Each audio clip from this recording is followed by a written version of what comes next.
If everybody could take, well, actually, before everybody takes a seat, we are going to be entering into executive session. Hello? I'd like to start the meeting. This is our October regular meeting of the Budget Committee. I first of all would like to thank everybody for bearing with me to delay this from 5 o'clock to 7:30, especially the town officials who are with us. I had something that I had to attend to this afternoon. Anyway, welcome. The first order of our Budget Committee meeting is executive session, pending legislation that we have to, litigation. So I will take a motion to go in executive session. I would move we go into executive session to entertain a discussion of matters in pending litigation. Second. Okay. All those in favor? Aye. So while you all had just grabbed a seat, could you excuse us for a little bit, please? PD2, Police Department, $61,575. Approval to use for overtime services and benefits. Welcome, Chief. How you doing? So this is a federal grant that we've done a number of years. Again, federal grants are changing a little bit, so we're respectfully requesting the $61,575. So we accept that from the State of Connecticut Department of Transportation, and then this grant includes a 25% match. So we're requesting $20,525 for the total of $82,100, and the majority of that is for overtime services, and about $893 is for benefits. Jim, so the 25% match, is that something you guys kind of budget for? I mean, is that why it's kind of easy to transfer from one account to the other? Well, they've changed these, and that's why we're asking for. There's an amount of money, approximately $90,000, that the town received back from the state for enforcement.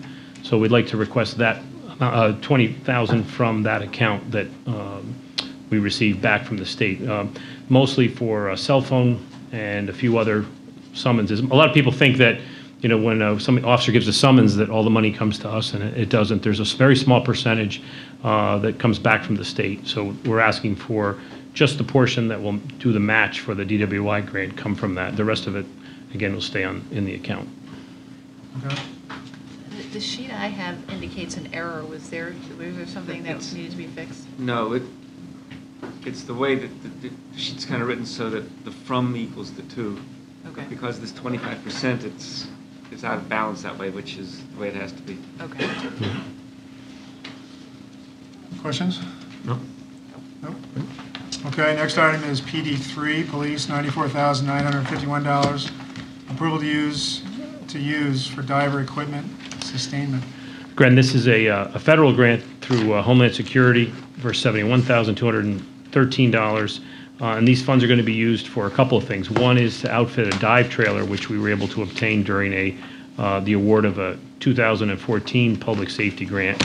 And then the remainder of that is going to purchase and install a closed-circuit TV camera system to provide video surveillance of the ferry boat terminal, the ferries, the Marine Police Building, vessels, and docks, which is an area that hadn't had previous coverage like that. This grant also requires a 25% grant or in-kind match, and the regulations for the Homeland Security grants are a little bit different. So we were able to use $18,000 will be used offset with purchases we've already made for the dive team, and then the balance will be used. The $5,738 will be used utilizing a portion of our training salaries to show that we're committed to the team by allocating resources and personnel to the operation. Leslie? Yeah. Chief, can you just explain or differentiate between the cost of the dive equipment and the cost of the CCTV system? And because there's only one number here, or perhaps No, you're right.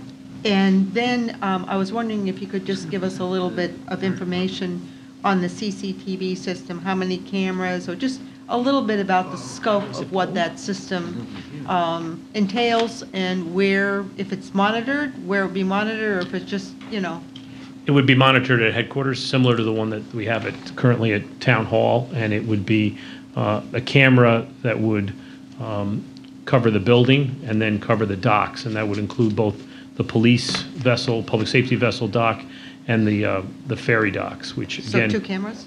I believe it's 2 cameras, but again, I apologize, I don't have that piece with me, so, And do you have a total, or could you just email that to us? Absolutely. Or to Roland, and Right. so that we have it by our next meeting? absolutely.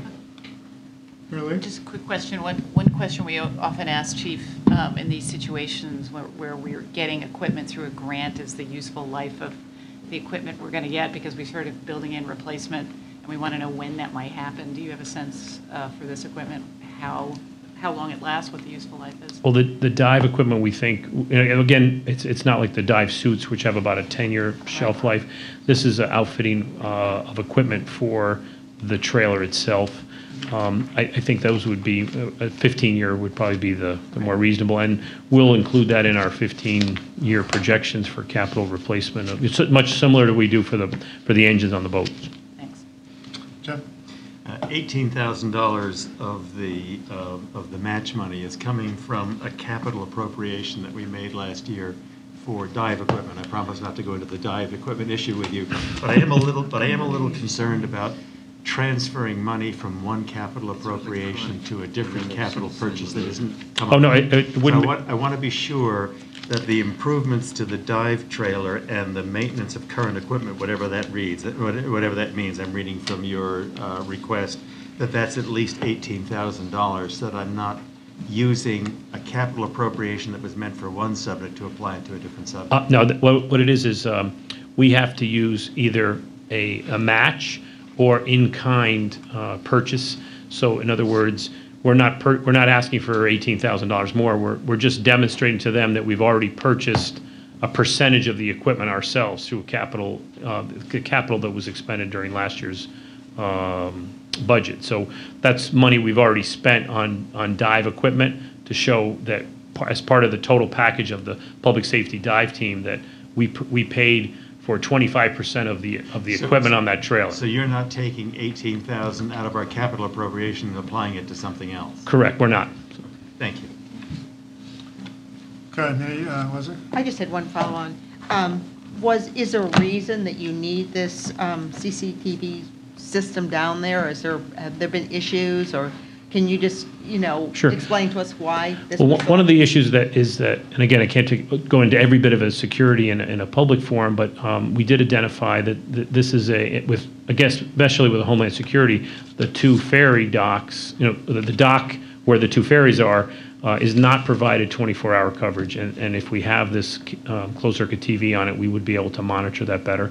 Plus, both the town and the Department of Homeland Security now have spent a considerable amount of money on all this equipment, and we want to have a little bit more protection for that particular area. So we did what they call CITEP, it's crime prevention through environmental design, and we've done everything we can, add lights, trim bushes, and those type of things, and this really would be the next level to provide a little bit more security for the ferries and for the police equipment. Is that 24 hours a day or just during? Correct, it would be monitored by the dispatchers. 24 hours. Yeah. Any questions? No, that's fine. Okay, I think that's it. Thank you very Thanks, much. Chief. Thank you.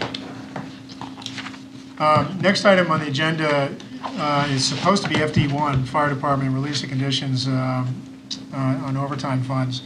I think I relayed maybe in an email, if I didn't, the Chief Szynski, no, sorry. nobody. Okay. No. So I've been in contact with Chief Szynski, Sandy Kornberg. The MOU is what we're kind of waiting for. They were going to come back after last month. They were going to come back this month and tell us that it was all signed, sealed, and delivered, and it is not. One of the problems, Sandy Kornberg, who's head of the Fire Chiefs Association, if I've got that right, has been traveling abroad. Supposedly, Sound Beach has signed off on it without whatever adjustments they made to the MOU and the signature page, especially in department versus volunteer company and all that. I think they were still waiting for Byram and a few others. So I think it's okay with me anyway that we delay it to November. They don't need the overtime funds as we saw last year, so they need it, but not right now. So if that's okay, postpone that till next Do you meeting. want a motion to that effect, or are you just going to handle We'll that? do it at the end. I think, well, we can do it at the end. I don't think it's Just big not deal. approve it. Fine. Yep. All right, so next item on the agenda is ED2, Board of Ed, $23,240 transfer for rental and other equipment. Hi. How are you, Jim? Well, good evening. Jim Rickey, Managing Director Operations for the Board of Education. Yeah, have you? This is my first time before this committee, so I'm happy to be here tonight. Do you know about the initiation song and dance you have to do? If you heard me sing, we would cancel that. We'll forego it. Good evening. The first item before us is a transfer request, which was approved at the Board of Education meeting of September 24th. This request is coming before your committee this evening because it's a transfer across major object codes. If you look at the description, and I'll talk a little bit about it, it is for the rental of equipment. The equipment in question is air conditioners. The transfer would be from the maintenance line, which was going to be for air conditioners. We had 5 units at our North Miami School, which were inoperable. So in light of spending money on maintenance, we're renting these units for 5 units in 5 rooms. The intent is to use them for 1 year, and then next year in our capital plan, we are planning on replacement of these facilities, of this equipment. Okay, questions?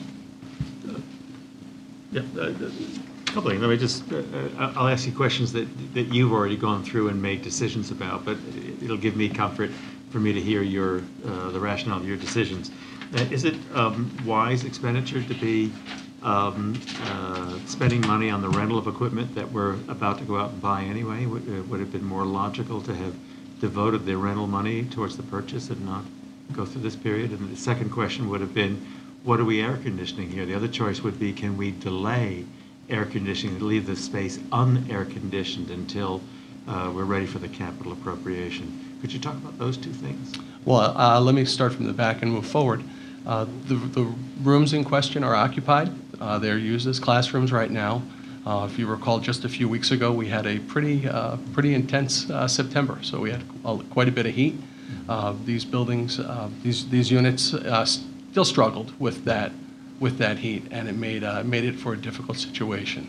Ideally, I would agree with you. This is not what you want to do on a long-term basis. This was a stopgap measure where we saw that the equipment was not operating as the year was coming and the budget was already set. We don't want to repeat that, and that's why we want to replace them next year. And last question, the purchase price of the equipment that we're renting, I mean, you may not know exactly, but in order of magnitude, what kind of dollar figure is the purchase of the equipment? I apologize, I don't have that, so let me return to that information for you if you'd like. It's not, if you would have known, it would have been nice, Okay. But don't worry about it, Jim. Thank you very much. This doesn't go, right? Shirley? Yep, Any that's it. questions? Okay, next item is ED3. Thank you, Jim. Oh, Thank you. For that. Okay, so it'll be- Sorry. Yep. ED3 is the Board of Ed, 1 million, well, it's release of conditions, temporary salaries for school lunch fund, $1.3 million. Not sure if we were going to release the entire amount or a part of it, but we can talk about that later. But welcome, Mr. Hopkins. Thank you. Just as a preface, thank you for submitting the summary of your study. But why don't you, I'm sure you're going to take us through that and maybe highlight some of those items. Okay, I'll start again, if that's okay. Yep. It's a pleasure to be here tonight. Jim Rickey, Managing Director of Operations. Although the pleasure is diminishing.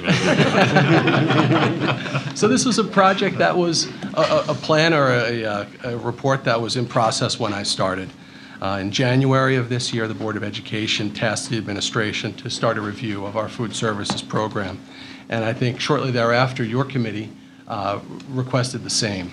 A committee was convened of the Managing Director of Operations, my predecessor, who sits behind me this evening, as well as a member of the Board of Education, Debbie Applebaum, a member of the BET, John Blankley, a member of our PTA Council, Sophie Dowling, and a member of our Food Services Department and Director, John Hopkins, who is sitting to my right this evening. The task of this committee was to analyze the performance and pricing history, research outsourcing of the program to a food service management company, and in light of that, there are some observations that were found in the executive summary that we have in this report this evening. The first, I think, is an important statement, and that is that the food services should be acknowledged for what it is, and that's what the committee found it to be: an efficiently managed, legally required service with strong managerial systems in place to reduce the loss, but also one that will likely always have a loss.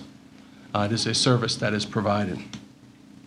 When you exclude benefits, the program has run break-even 9 of the last 11 years. The expense budget has remained relatively level from 2005 to 2011. Currently, department expenditures are $3.5 million without benefits. And again, the expenditures remain level when you exclude benefits, the cost of benefits. Revenue, it peaked in 2007, 2008 at about $3.8 million, and it has settled in the last few years to $3.6 million. Although we'll follow up a little bit more on that later with current year information. And the revenue stream is affected by a number of items, some of them being declining enrollment, increased free and reduced price student population, federal and state regulatory changes, which I think are fairly well outlined in the report, and the removal of the Greenwich High School from the National School Lunch Program. In addition, the federal reimbursements have not kept up pace with inflation, while free and reduced lunch has increased as well. To manage expenses, the Food Services Department of today looks a lot different than the Food Services Department of 10 years ago. 10 years ago, you would expect to see 25 full-time employees and 74 part-time employees. Today, they've reduced full-time employees by 56% to 11 full-time employees and reduced part-time employees to 64 part-time employees, an overall reduction of 24% in their staffing. Overall, the department bears a very low administrative burden administratively to the Board of Education. They operate well, and they are an efficiently managed operation. When we benchmarked our school lunch prices to other school districts in Lower Fairfield County, we were in the general range of where the other schools were. In some instances, we were lower. One of the recommendations is to look at increasing the prices of meals, but I think we want to be cautious to understand that this is not an issue we can price ourselves out of. We want to make sure that we don't get into that and make it a disincentive if we raise prices too high. Food services have been responsive to PTAC, the community administrators, and I think John offers some great examples with that, working with the elementary schools, working on different menu options, and being willing to try out new menu options, which are very important, and it creates empowerment among the schools as well. When we looked at outsourcing, there's no guarantee that outsourcing guarantees a break even. There are still administrative responsibilities which will be borne by the district. Those are some that John will get into on the regulatory basis. There will also be some facility costs which will be borne by the district, albeit capital expenses, and some other services which his department provides, which work well with our business, with the way we conduct business. If he no longer does that, it's just something where we'd have to figure out how to conduct business differently. Key drivers in many instances of districts to go to food service management companies is a lack of professional food service management personnel, and that's not something that we have here. The top 3 people in this operation are graduate of the Culinary Institute of America, and 2 other folks have degrees in hotel and restaurant management. So they are people who understand the business, and they understand the benchmarks, and they understand how to run the business professionally. Looking at that, there was 4 key recommendations that were made forward to the Board of Education. The one is that the Board of Education continue to self-operate the food services program. The second is that food services investigate increased pricing on a more regular basis.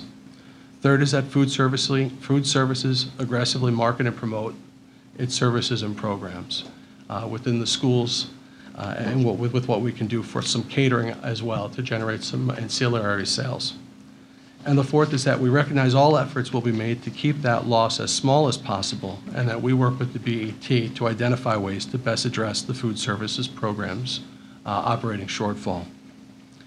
With that, I also mentioned a little bit about our operating revenue as we've had the first 25 days of experience. They're pretty favorable. I don't want to take too much of John's thunder, so I'll turn it over to him, and he can also share some of that information with what we've seen this year so far.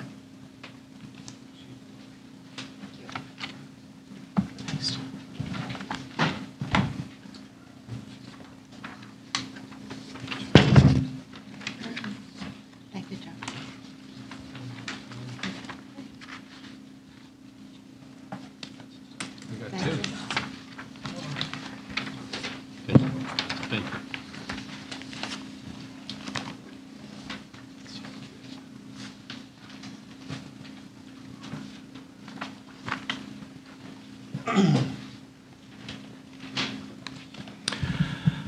Thank you for having me.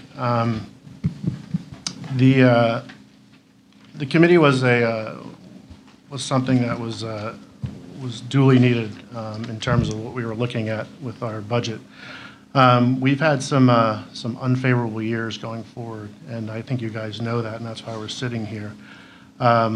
Most of it is born from a regulatory problem.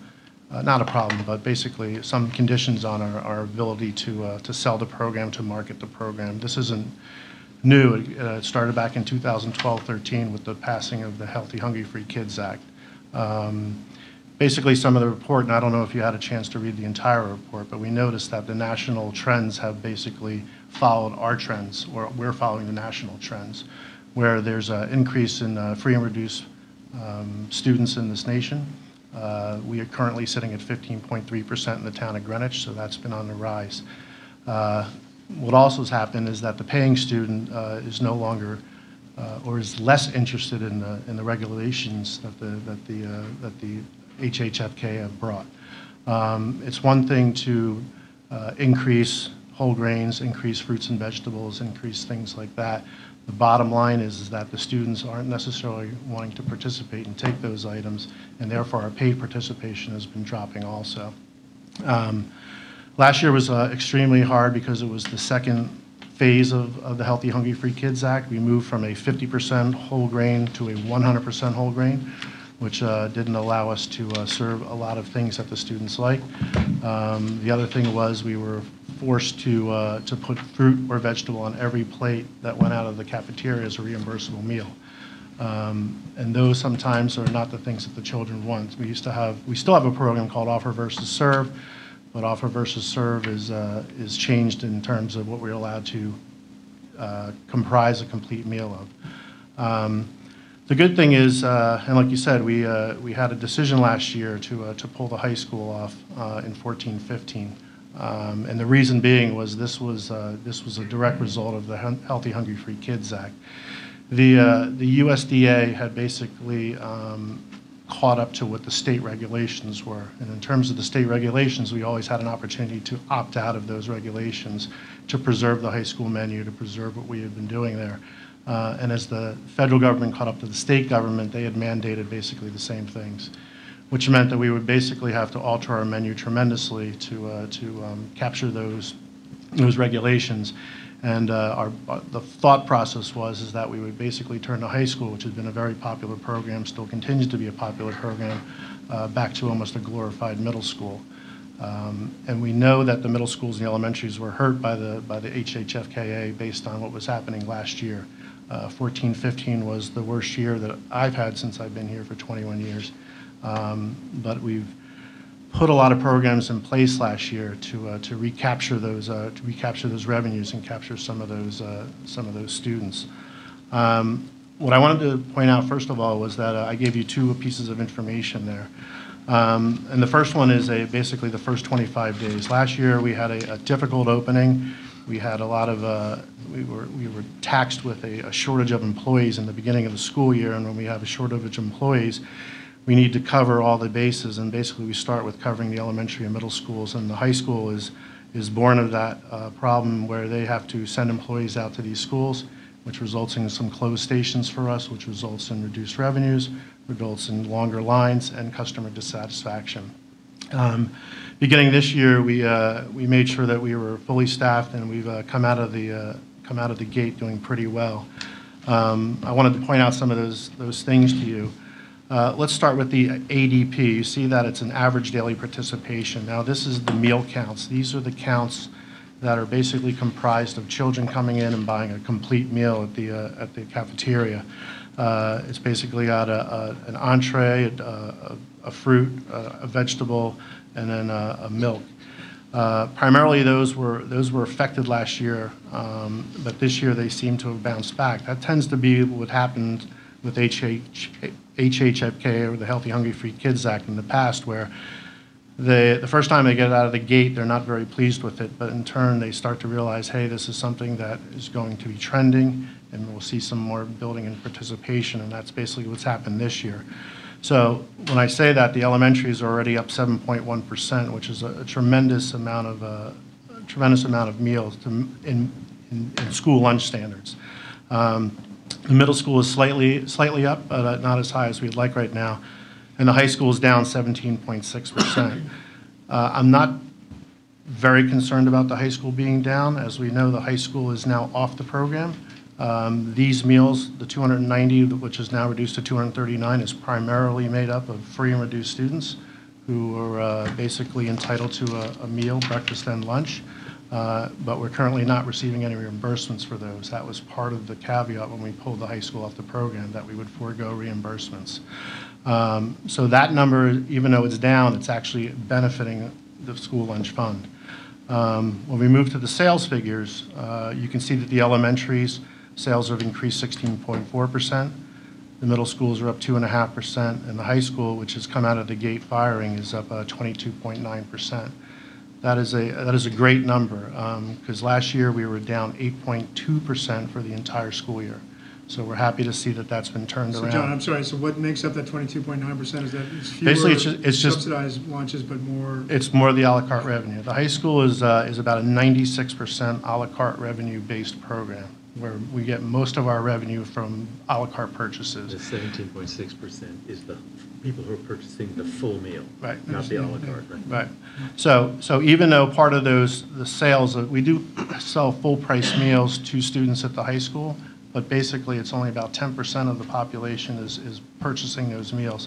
And of that 10%, about 75% of those are free and reduced students who are basically receiving that meal. So very small population of the high school decides to participate in the reimbursable meal. They primarily want to buy the a la carte foods that we offer, and we offer quite a diverse menu. That's always been the high school, basically sales, way that sales have been made up over the years. So I'm sorry, I'm still trying to understand. So the a la carte meals, so the average kid, junior at Greenwich High School, goes in, and when you say a la carte, are they still buying a full, They could be enough of a buying, lunch, or is it just buying, Whatever they want. so they could buy 3 hot dogs? Well, Or whatever, maybe not hot dogs. I understand what you're saying. 3 desserts Yeah, they're basically. versus a full meal is what you put on the plate. Put on as the plate, that correct. meal- And we meal still is continue to being put those on the plate and offer probably 4 or 5 choices a day. served. Okay. We also offer for breakfast too. We have a school breakfast program that is also nationally sponsored, but unlike 2 years ago when we were getting reimbursements for that, we're not getting that anymore. So primarily the students are buying the things that they want to buy. They'll come in and they'll buy maybe a cheese omelet or something for morning time, a muffin or something of that effect. These are the things that would have been, we would have had to forego in terms of menuing items because they would not meet the standards that the strict standards that the USDA set up. For lunchtime, the same thing. The program was designed with HHFKA to basically make a cookie cutter program that would fit into every school system in America. And Greenwich High School is unlike any other school in America based on what I've seen in my experience. The students primarily there want to make their own choices. They want to buy what they want, what they're hungry for. And they also make demands on us, as you know, with the Chicken Joe thing that occurred last year. They got a little out of hand with that in terms of the change.org. But they did make their point known, and we basically went out with an RFP this year over the summer to see if we could bring a product like that into the school system, which we did. We successfully brought it in through the bidding process, and it's been very helpful in adding to our sales this year. So when I look at that number, the 22.9%, I'm pleased with that because the thought process last year was if we brought in a garden catering or a Chicken Joe, it would absolutely cannibalize our sales in terms of what else we're selling. But in this case, where we averaged almost $7,500 a day last year, which was down, this year we're averaging about $9,200 a day. So you could basically say that in addition to what we were currently doing last year, we actually have a new sales avenue, and that's helping us out. It's bringing in supplemental sales, bringing more traffic to the cafeteria, and it's basically paying dividends right now for us, which is a good thing. The reimbursement money is also up. That's basically driven, as we go to the third column, that's also driven by the ADP, where the elementary schools are up. We're going to see an increase in reimbursements from the federal government, and also the middle schools. We're seeing a reimbursement also increase there. The numbers don't shake out. You may say, why is the middle school only up 3.3% in participation, but their reimbursements are up at 11.1%? It's primarily driven by the type of reimbursement it is. A full price meal gets 34 cents. A free meal that we serve gets $3.04. So in that regard, it depends on the mix of the population that is purchasing those meals for us. Moving out to the far column, the enrollment, you can see that we're basically pretty stagnant there, I would say. You know, we're down a little bit in the elementaries, a little bit in the middle school, high schools even, which is a good sign because we're basically squeezing a lot more per capita income out of each student there, basically with the same amount of population. And the far right column, once again, is our free and reduced percentage. So what Jim asked me to do, and what I always do, is I'm always running numbers. And when I looked at that second sheet, you know, we say, well, let's take that and let's annualize that based on what we were looking on that first sheet. And if we analyze it and based on the blue is basically the percentages that we're seeing there. So what we did was we took the actual sales from 14-15, which represented the top number there in each of the elementary, middle, and high school, which last year totaled up to $22.743 million. And this year, based on our increases, if everything holds the same, we look to exceed $3.2 million in sales this year based on that. I've also showed you increases in there of 5, 10, and 15% based on what those schools are currently trending at, 1, 2, and 3 for the middle school, 10, 15, and 20 for the high school. So basically, I'm comfortable in saying that the revenues that we're going to generate this year are going to far exceed next year. And when you're looking last year. Last year, I'm sorry. And looking at the reimbursement too, the same thing. Exceeding next year. The same thing holds true, where we had X amount of revenue from reimbursement last year, and if we follow those trends going across, we were going to tend to increase that also, and bring us to a total of about $3.6 million. That's just in sales and reimbursements. We do have other avenues of income, which is the state matching fund. We also receive $3,000 grants to run breakfast programs. We have 5 breakfast programs that receive those grants, so that's another $15,000. This also does not involve our catering revenue. We do about $35,000 a year in catering for, you know, PTA and school events. And the last thing in there is our interest income, which should almost exceed $400 this year. So doing better than we are. right. So that's the good news based on what was such sad news last year with the 14-15 school year. Last year, like I said, we got a $300,000 general fund contribution. On top of that, we also lost another $223,000. So when I look at that as almost a little more than a $500,000 loss without the general fund contribution, that is something I would be concerned about also. But my feeling is that we've turned the corner, at least based on what happened last year. We looked at pricing over the summer. We think we become more competitive with what's going on in the town of Greenwich. If you decide to go out and buy a bacon, egg, and cheese sandwich, you're probably paying $3.50 from any of the various vendors that are out there that are frequented. And we're basically putting our price either at that or just below it so that kids know that they're getting the same value, and we feel we're getting what should be rightfully the price for the products we're doing. We've expanded our menu. I have examples here, the menus I can give to you on the way out. But we never rest on our laurels. That was something that we basically have decided a long, long time ago. We need to change. We need to act based on what the student population is looking for. We need to be responsive to PTAC Wellness and how we work with them in terms of they're always looking to improve the healthfulness of the products. The nice thing is our K-8 population is being protected by the Healthy Hungry Free Kids Act, and we are trying new things there to offset the negativity, I guess, so to speak, that's been associated with all whole grains, different vegetable subgroups, and stuff like that. I'm sure you have a lot of questions, and I'd love to answer any of those that you have. Right, so let me start at one thought that a lot of us have or questioning. tell us how much you really looked into outsourcing. And from what I understand, a number of neighboring communities have outsourced. So I believe somebody gave us some information, Fairfield, Stanford, Weston, Westport, among the others. Give us a little more feedback as to how you looked at that and whether it was a viable. What we did at first was Hanover Research is one of the companies that the Board of Ed uses. So we asked them to look at 4 schools that were still self-operated, Trumbull, Milford, New Canaan, and Darien. And then we asked them to look at 5 contracted school districts. And I believe they were Weston, Westport, Wilson, Fairfield, and Stanford. We wanted to get a feel for what was going on in those school districts. The last one to go, obviously, was Fairfield. That one about 2 years ago. I think 14-15 was their first year under a management contract. My understanding with Fairfield is I knew the director very well. I live in Fairfield as a resident for the last 20 years. And basically, the parents had a problem with the way that she was directing that program. So they didn't feel like they were getting a lot of responsiveness to their demands.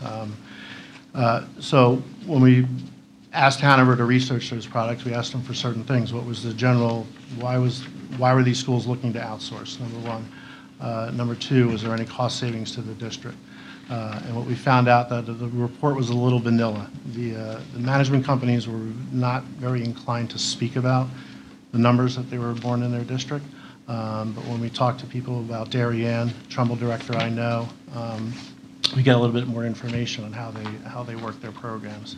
And basically, they're doing kind of the same thing that we are. They're listening to the community. They're trying to make improvements based on what that community wants. The one thing we also found out is there's no 2 school districts that are alike. We couldn't get our hands, or basically it was not born in the report of what their financials look like. So we really don't know how much the district is still absorbing, whether there were caps on their management, on their losses in terms of management company, whether the employees were all fired and rehired at 66% of their wages. This stuff was unknown to us, so it really wasn't important of that. What I can tell you is we also did is we invited Whitson Corporation, and they are a food service management company. We had every one of their high-end folks come in, CEO, CFO, operating person, salesperson. We sat down and listened to them, and they were very gracious in talking to us about how they would go about. You know, they figure it's a year process from start to finish, but they also told us, and I think that is also born in the report as an attachment, that there are certain things that the district would have to wrangle with in terms of going out for a contract. Would we want the same exact menu? Would we demand certain, products that we currently don't have? Would we want organic or not organic? Would they be our employees or their employees in terms of that? Would we find any cost savings in terms of their buying power as opposed to our buying power as a school district? And what we found out was that a lot of the management company things that they were offering to us, we already felt that we had in place. Not myself personally, and I always did, but the committee also found that we had a lot of things in place in terms of our professionalism, our cost controls that we have in place, our marketing strategy, our commitment to the community. And we found out that in terms of professional management, we felt we had that also.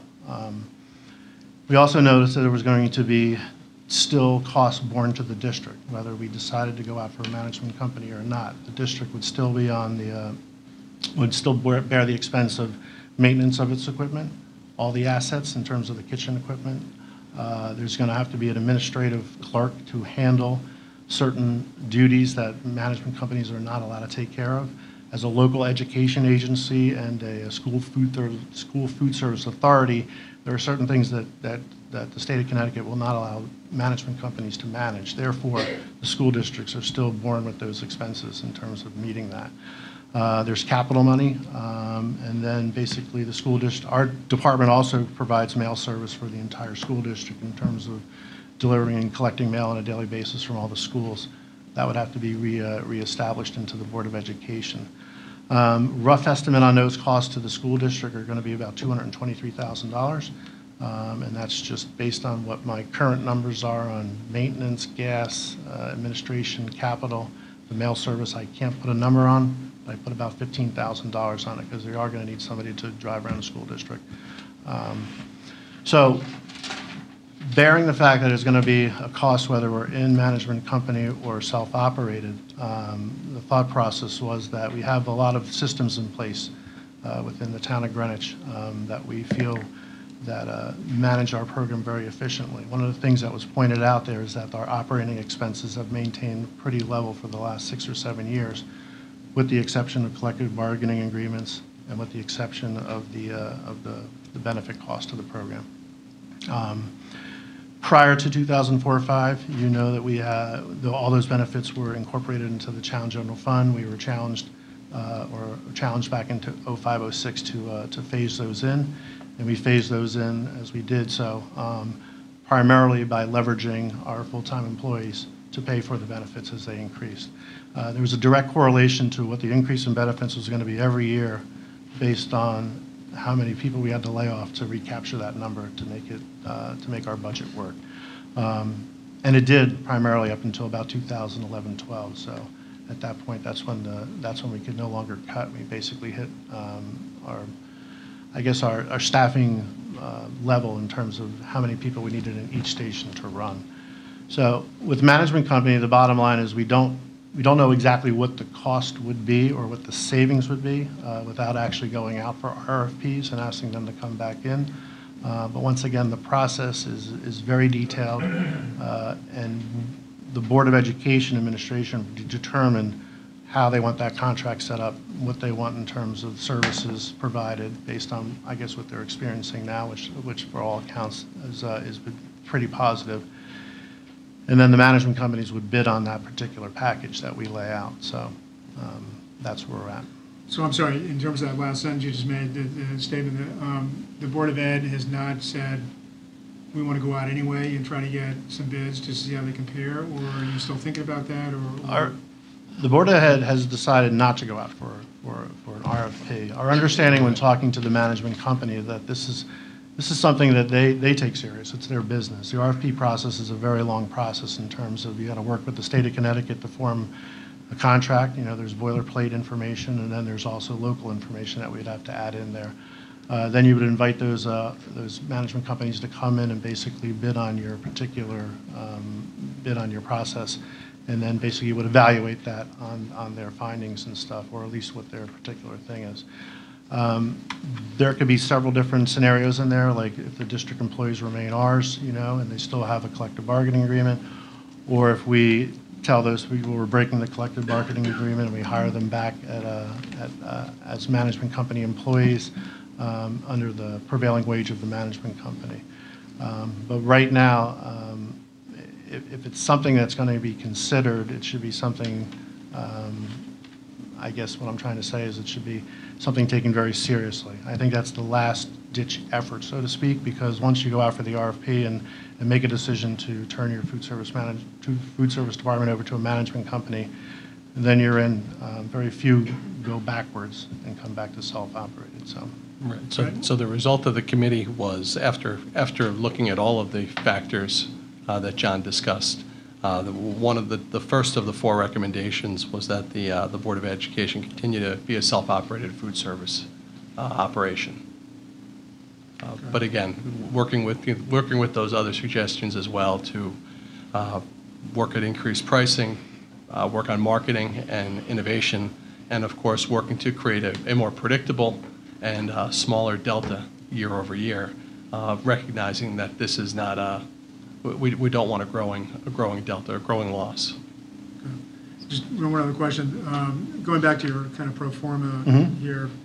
So net, you look like you're trending $100,000 more than what your budget is, or tell me where you kind of net out.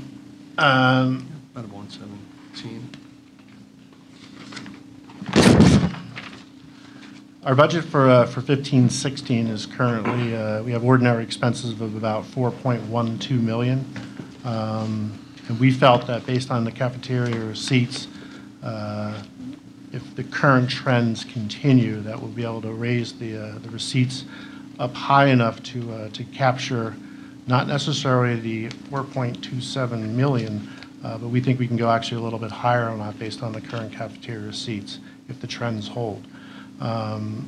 This year, we were supposed to receive a $450,000 general fund contribution and return $150,000. If the current trend holds correctly, I think we will be able to return about $127,000. The only caveat being is that the supplies, food, and materials will probably exceed its budget amount because of the amount of sales, and sales drives food costs and drives supply costs, which is just part of doing business.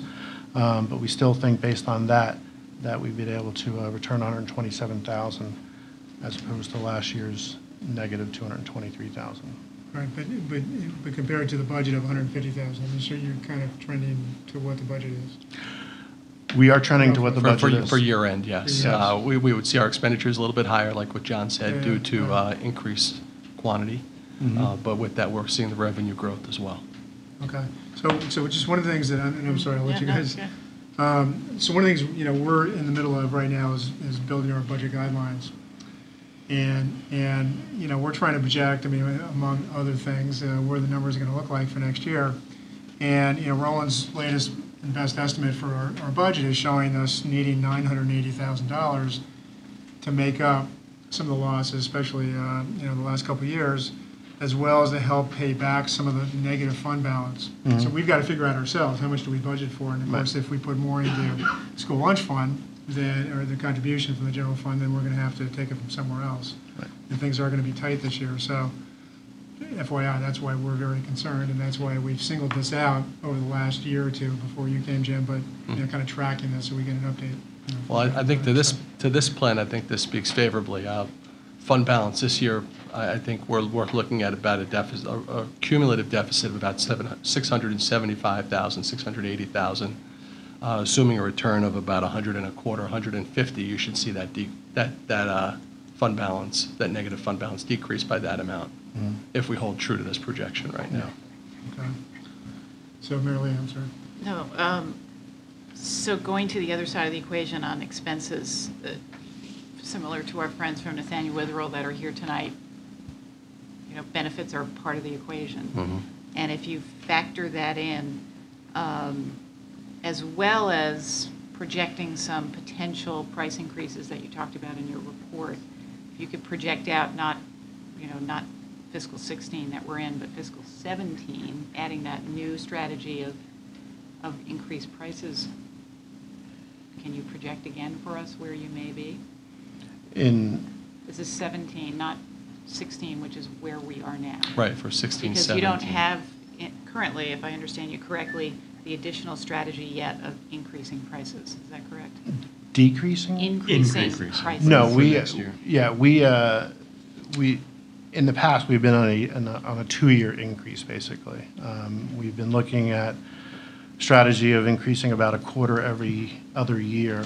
That is generally done over 15 cents or something like that. In the report, we decided, and even in the Board of Education budget of 15-16, we decided we would look to do annual increases in terms of the plate lunch, basically holding true with what the cost of living is, about 2.5% rounded up.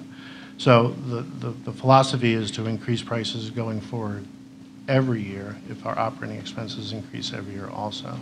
In terms of looking at 16-17, my hope is that we will continue to build with the revenue stream that we're seeing this year.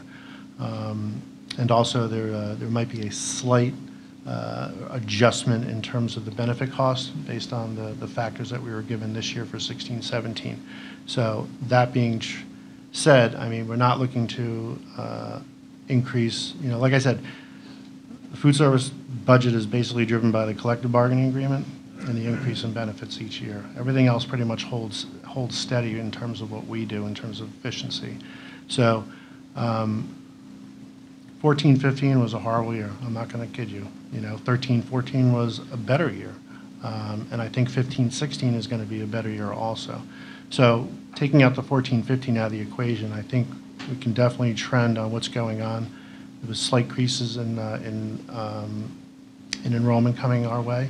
And I think we tend to work with the students, the parents, to make sure that we're giving the kids what they want. One of the things was greater outreach. We're basically trying to meet with the PTAs at each of the individual schools. Some schools underperform, and it's basically something that we're concerned about. Other schools perform great, and we're trying to figure out what the caveat is in there. It tends to be the eastern side of town that does not perform that well because the parents tend to, want to provide their own lunch for their students, expats, things like that. So we're trying to make inroads into those populations in terms of trying to figure out what we're doing. We had a lot of great success at North Mianus a few years ago when we did a pilot program. It took off and we were able to incorporate a lot of those products into the remaining 10 elementary schools, which was well received. So in looking at 16-17, I think I'm almost on that budget, and the nice thing is the expenses are not. I think my expenses are going to be less than 1.8% going forward in terms of increasement. So I'm happy with that. So the takeaway is with the price increase of 2.5%, you're probably on budget for whatever we think that is relative to where you end up. I mean, we were talking before about a 127,000 return. You think you could do that again next year? I think I haven't pushed out next year yet, but if the contribution is 450,000 or if it's 300,000, that's going to determine what the general fund is. Sure. I don't think we're going to hit 989,000 this year by returning a negative 223,000. That would be $450,000 loss plus another $223,000 loss, and I don't think we're in the $700,000 loss range this year. But part of that, though, is we're trying to bring down the negative fund balance. I mean, our auditors at some point are going to say, "Hey, wait a minute, you can't keep having all the negative numbers there." So we have the same problem in Nathaniel Witherell. Mm-hmm. Yeah. Okay. Anyway, Sorry. I was going to say, Leslie. Yes, thank you very much. Also, I'd like to thank those that served on the committee that put together the report. I think the report was very good, and while I think we're all interested in outsourcing, at least considering that, and we have Nathaniel Witherell over on this side of the room, which does outsource its food services. I'm at least willing to see how the recommendations work out here. Quite frankly, I'd like to see the committee reassemble, 6 months after they produce the report to go back and check and see, has this performed as we expected? Would we do something differently now than what we recommended? Right. And I think that adds as a check to our group in terms of our knowledge. They'd obviously be much more knowledgeable than we are. Clearly, it needs attention, and but it sounds like you're making progress, but I think it needs to be watched, and I would like to hear, again, I'm not sure when we plan for them to come back, but maybe, if you could reassemble your report team again, I think that would be very helpful. I've also learned a lot sort of offline talking with John Blankley. I mean, I've inquired of him several times just to get, further knowledge, and, he's talked about things, beyond the report, but I think it's useful to pay this attention to it, and we can't have this $1 million loss. So, the more attention we can pay to constructively, I think it's good for all parties involved. Okay. I wasn't sure if I quite followed completely the answer that you gave to Ms. Kiernan a moment ago, or maybe it wasn't quite a complete answer. I thought you were indicating, I thought that Jim particularly was indicating that in the current year with the projections, which is based on 25 days, I know it's very hard to project, but thank you for making the effort. But the thought was that if you returned $127,000 to the positive, it would reduce the $208,000 negative fund balance down to a negative fund balance of about $80,000. Then I think I understood from John. Did I have that correctly? No, I think the point I meant was at year-end now, year-end fiscal year 15, we're looking at an accumulated fund balance deficit of $675,000. More losses actually. If we return $125,000, that will reduce that to $550,000. So it's Of course, it betters that deficit. It's difficult to put the words better and deficit next to each other, but it betters that number by 125, and it shrinks that negative fund balance. Versus the early look, which says if we repeat the same experience year over year, we would find ourselves in the deficit of $900,000 area of the fund balance. So then assist me so I can understand for the guidelines process that Mr. Johnson was talking about just a moment ago. The contribution from general fund that you think you'd be seeking in February for the fiscal year 17, what number are you assuming that might be from that scenario? Well, I think on an operating basis right now, we're saying we're very close to the same experience year over year. So you're looking at the way this year's budget was built was with a $300,000 contribution and assuming $150,000 repay to the fund balance. No, that's not correct. For budget year 16, it's 450,000. 450, right? 300 to Year balance before. and 150 on top of that, Okay. which would get us to that. So if you're looking to do that, I guess it depends on how your committee looks to, or how your auditors want you to move towards addressing the negative fund balance. So with a contribution from general fund budgeted for fiscal year 17 at 450, you'd be thinking that you'd be in a position to run that year and be able to return 150 in reduction of the negative fund balance. Again, I think at our first look, that's where we would want to go. We're still working through the budget process, but if Oh, yeah, I mean, this is all Yeah, crystal this ball is- gazing. I It is. understand that. I was just trying to get, I mean, your view of it would be better than mine, and so I just wanted to get a sense Sure. of what your thinking was, as speculative as it may be. So Jeff, if I can, so in fiscal year 16, we contributed to the general fund 450. It was forecasted they'd be positive $150,000. It sounds like they're trending that, or maybe a little bit lower, but, you said 127,000 if I'm correct, so somewhat close to 150. For 17, we would have to assume we probably have to put the same 450,000 in, plus start to work down the negative fund, which at the end of the actual 15, correct me if I'm wrong, was 680,000. So somehow we got to start working back that 680,000 plus any other losses. And the work down is in the vicinity of the 127,000 that they'd be hoping, expecting they might experience for 16. Well, Hoping we don't, unless we feel we need to yeah, we work need that to talk more. about that, if we want to amortize that faster, Right. or how I- we that- want to. Yeah, that's a separate discussion. Yeah. Okay. Thank you. I had nothing else. Okay. That's good. Gentlemen, thank you very much. You're welcome. That's, Thank that was you. very helpful. And if I may, the cost of the air conditioner Yes. is $26,000 to $30,000 per unit. Sorry. $26,000 to $30,000 per unit 26 to. to $30,000 Per unit. How many units? Five. Five Five. units. Yeah.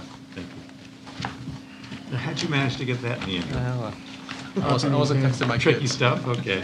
Thank you. Thank you. All right, thank you very much. Okay, next item is NW2, Nathaniel Witherall. Release of conditions on fund support, $600,000.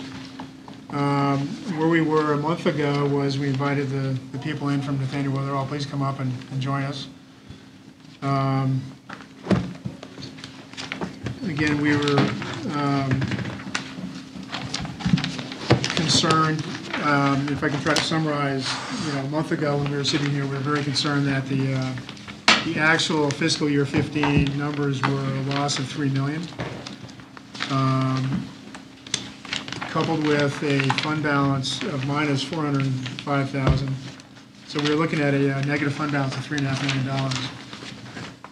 So our concern in developing the budget for fiscal year 17 was how much money would we have to put in, whether it's 2.4 million plus 3.5 million to make up that difference in the fund balance. And that's where the auditors had looked to, had been talking to Roland and Pete about, hey, you got to do something, at least develop a plan to try to bring down that large and growing negative fund balance.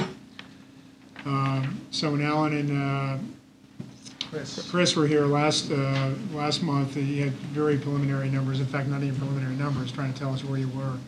So why don't you update us a little bit more with, I guess, your first quarter results or projections? We just finished the September close this afternoon, so I think you all have an update on our first quarter results. It's a spreadsheet that has color coding on it.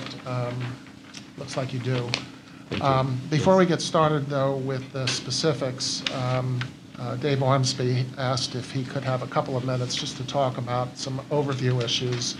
And I think probably the best thing we can do is Well, let's view of the hour, let's get right on whatever interests the Budget Committee. And these issues will come up, I think, as part of the discussion. Okay. I'm going to ask Chris to go through the specifics. What you can see here is that our bottom line for the year is just on the high side of a $600,000 loss. That's fully loaded, inclusive of revenue, expenses, allocated costs from the town, and other revenue sources, inclusive of the historic tax credit, the historic tax credit and the revenue from the Friends of Nathaniel Witherall. And if you look at the last column with the red font, so it's the fourth column from the right, and I read from the wrong column. The bottom line is just over $500,000, and that is for the projected fiscal 15-16 year-end loss. 502 and change. 502,875. Now, Chris can go through a line-by-line review. There are color codes which you can see that relate to the key in the lower left, and we'll go through each one of those items systematically through the discussion. And so I'll just take you through the overview of the process and what it entailed, and then feel free to ask questions, interject as they come. But basically what we did was take the first quarter, July, August, and September actual results. Last month we came in, we had just July and August, and as Alan mentioned, we just were closing September up into the 11th hour today, trying to get this out in time. And I apologize that I wasn't able to get it out any sooner than we were. It really was the 11th hour. Taking those, the first quarter actual results you see on the left, and for your reference, the furthest left column is last year's fiscal 15 full year final results for reference. Take the first quarter and extrapolate that over the final 9 months of this current fiscal year, while building in various assumptions that affect certain months going forward as they hit to eventually develop the full 12-month current fiscal year pro forma projection. We can go through each item. Each thing is color-coded to point you to where it belongs in the key down below, so you can see where it's not a simple estimate that's carried forward as the average for the first quarter, but there's something else built in to either reduce or increase that line item. But as Alan said, the fourth column over from the right is in totality what the pro forma shows for the full year that we're in, and the bottom line after external contributions is that just over $500,000 deficit.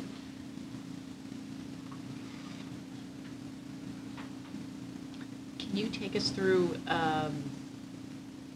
the 5-room rehab? I'm having a little trouble with the color Sure. print here, and when that comes online and when the associated expenses come online. Sure, and if it's helpful, I can, so there's 7 or 8 different keys. I can just go from top to bottom, and we'll touch on those as well in the middle of it, if that's okay. The first is the highlight in the green, the top level. That's the revenue for private pay source.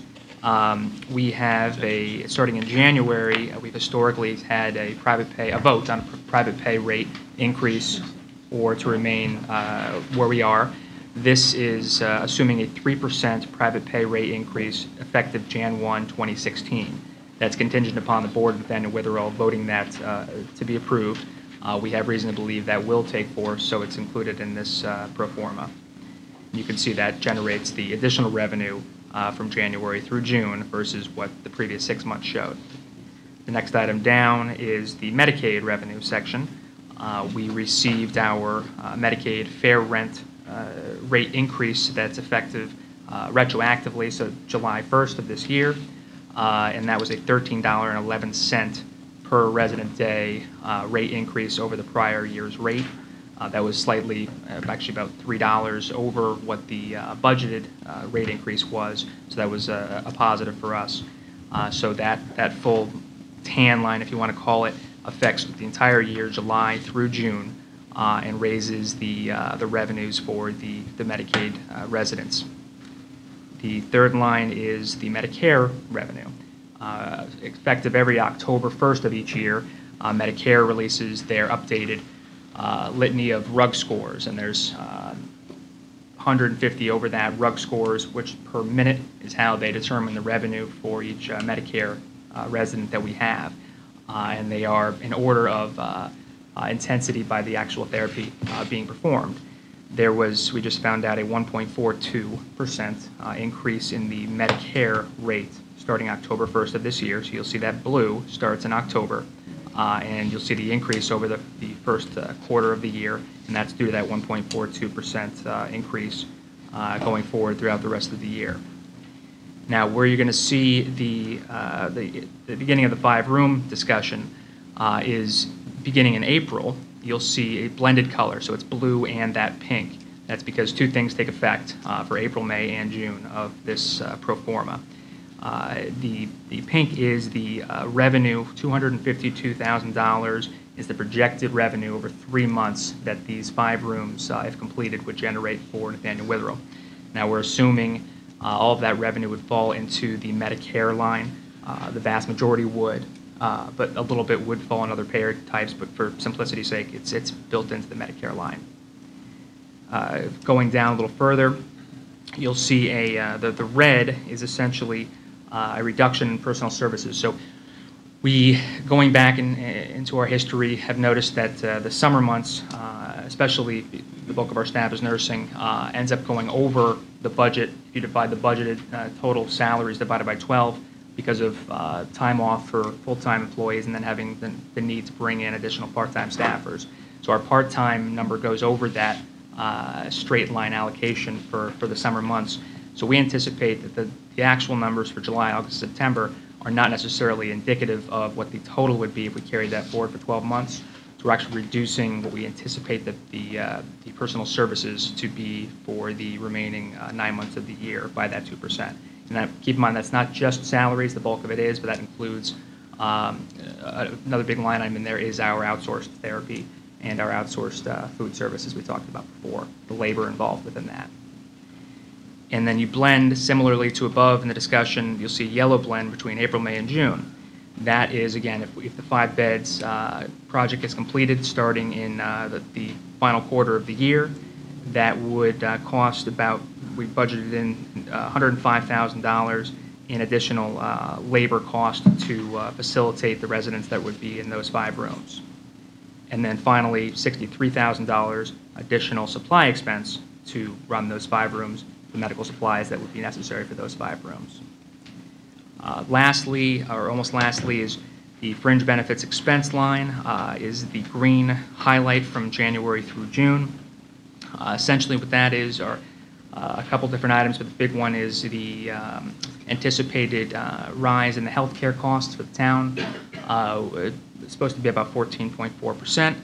So that's built in to capture that additional cost, Witherell's portion of that additional cost for the fringe benefits, as well as for us, the bulk of our 401k match occurs one time per year, and that's in January. Only a small portion of that for M&C employees occurs more often than that. So that's built in already, so we actually are anticipating the bulk of that match to occur in January and to be an additional cost versus what we're pro forma ahead of time. And the other 2 items there are in brown, the maintenance expense line item for the full year essentially takes the 12 months, it tacks on an additional $32,000. We have a repair that has been completed, cornice on the side of the building that was damaged and needs to be taken down and fully repaired. Became about a $32,000 bill that was put into our, paid out of our maintenance budget. Now, and as soon as the year started, frankly, so we have to anticipate that cost that was unanticipatable going into the budget for our maintenance cost.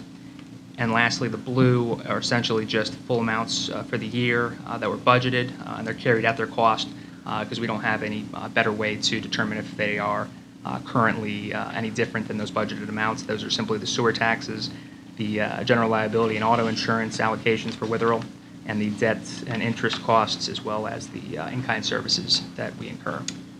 All right, just Roland, maybe you can help me understand something. So, Chris, the third column over from the right, you're showing a fiscal year 16 budget of a loss of 609,000, 610,000?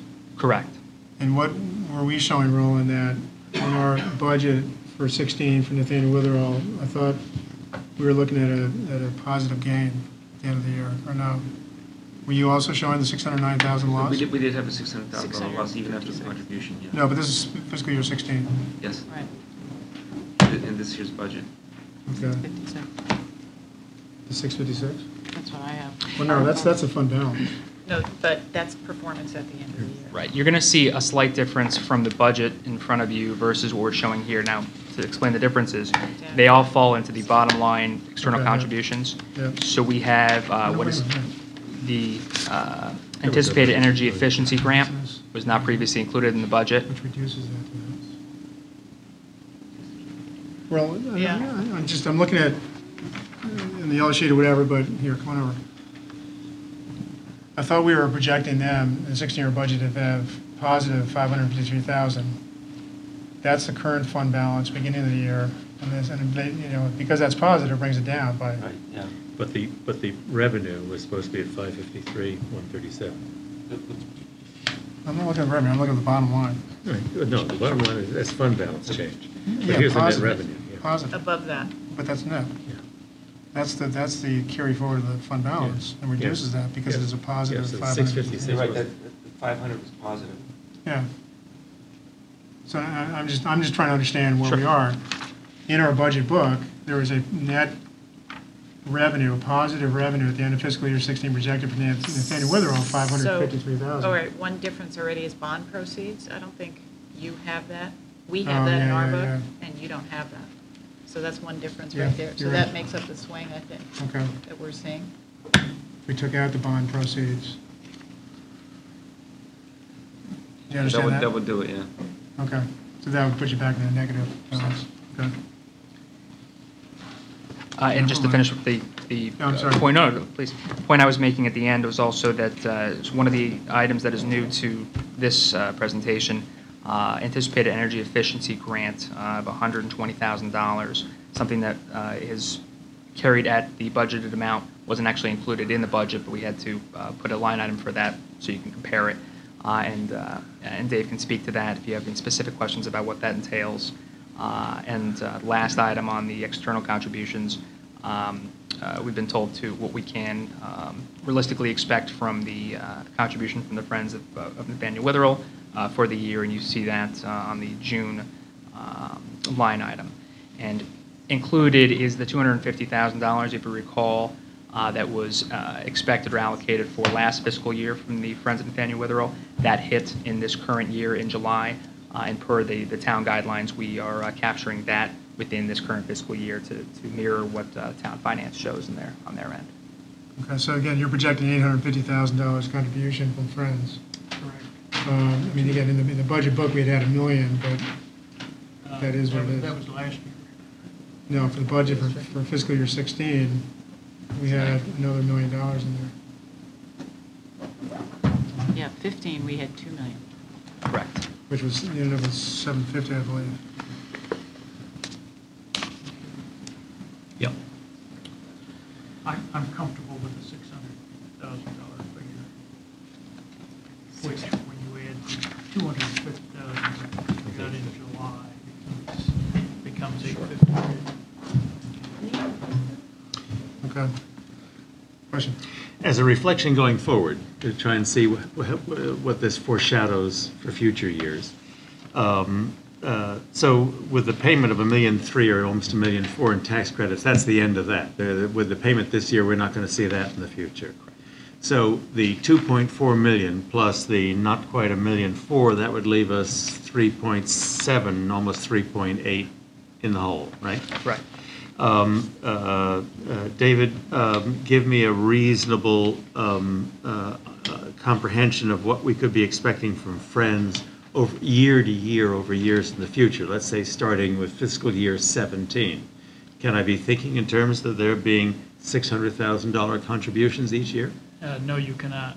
What would be a reasonable expectation? If you go all the way back to the long-range plan that was developed, after the 2 million, 2 million, 1 million, 2 million, 2 million, then the contribution drops to $100,000, which is increased by the rate of inflation after that period. Yeah, I don't mean to sound like an ingrate here. I just want to know basically what I should expect. So you think over, for example, in fiscal year 17, as we begin to try and speculate in a guidelines process what's reasonable, you think a contribution from Friends of about $100,000 might be reasonable? That is correct. So that would mean that I'm probably at just under $3.9 million in the hole, right? The 2.4 that we contributed in the current year, plus the not quite 1.4 in tax credits in this particular projection, but which I should not expect for future years. And the $850 of contribution from Friends, that comes down to 100. So the 2.4 plus not quite 1.4 plus 100 puts me at something like about 3.9. Don't I have that right? Right, so the easiest way to even back into exactly what you just did is the line item that's net town surplus deficit after capital expenditures, about Sorry, help me, where are you? more than 3/4 of the way down. There's a line item, net town surplus. Yes, I see that line, yes. That negative, that deficit of $5.2 million, Yes. that's everything before you take into account the external contributions. So if you assume going forward that, except for the contribution from the general fund, the other items in there, save for $100,000 that Mr. Ormsby mentioned, you can essentially take those two figures, net them, and then add whatever the Friends reasonably expects to contribute. Okay, but that's not a cumulative, that bottom number is not cumulative. Meaning doesn't include prior I mean, year. The fund, yeah, I mean, the fund. Correct. This growing. is a standalone 2016 look from start to finish only. Can we just go back to the new rehab beds? Mhm. And I'm trying to annualize the numbers that you have, which are given in, I think, an increment of 3 months each.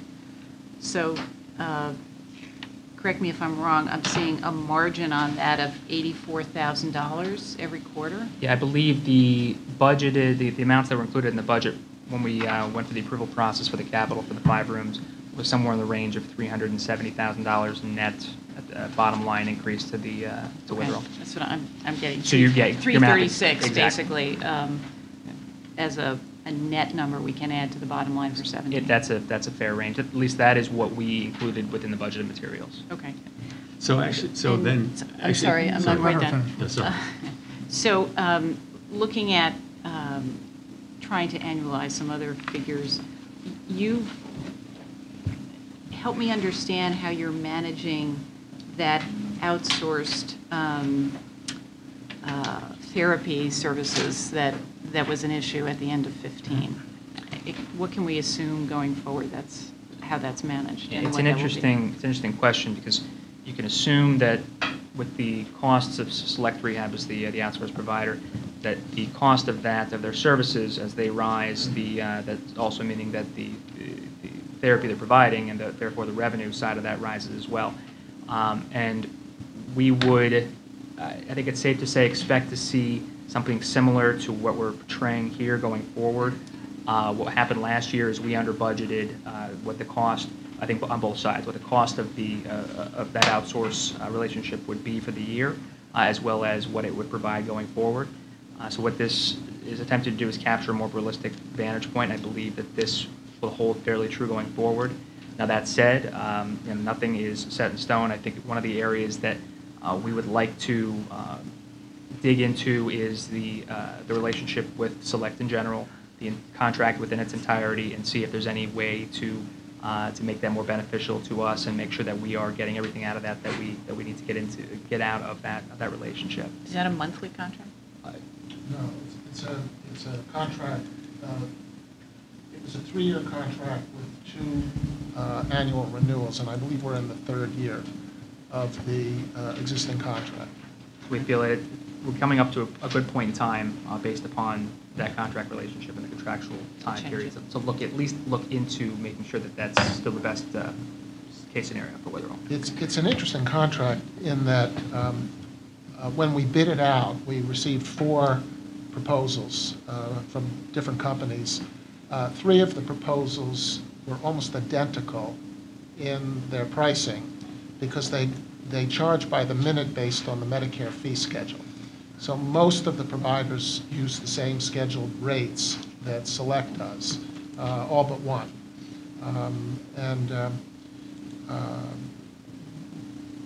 Because the RUG rates, the 30 highest RUG categories are rehab categories, the therapy minutes have a significant impact on the amount of revenue we generate. So if you use, in round numbers, the $600 per day that we receive from Medicare, each therapy-based RUG, that's the Resource Utilization Group, generates about $220,000 per year in extra revenue. Okay. I have one last question.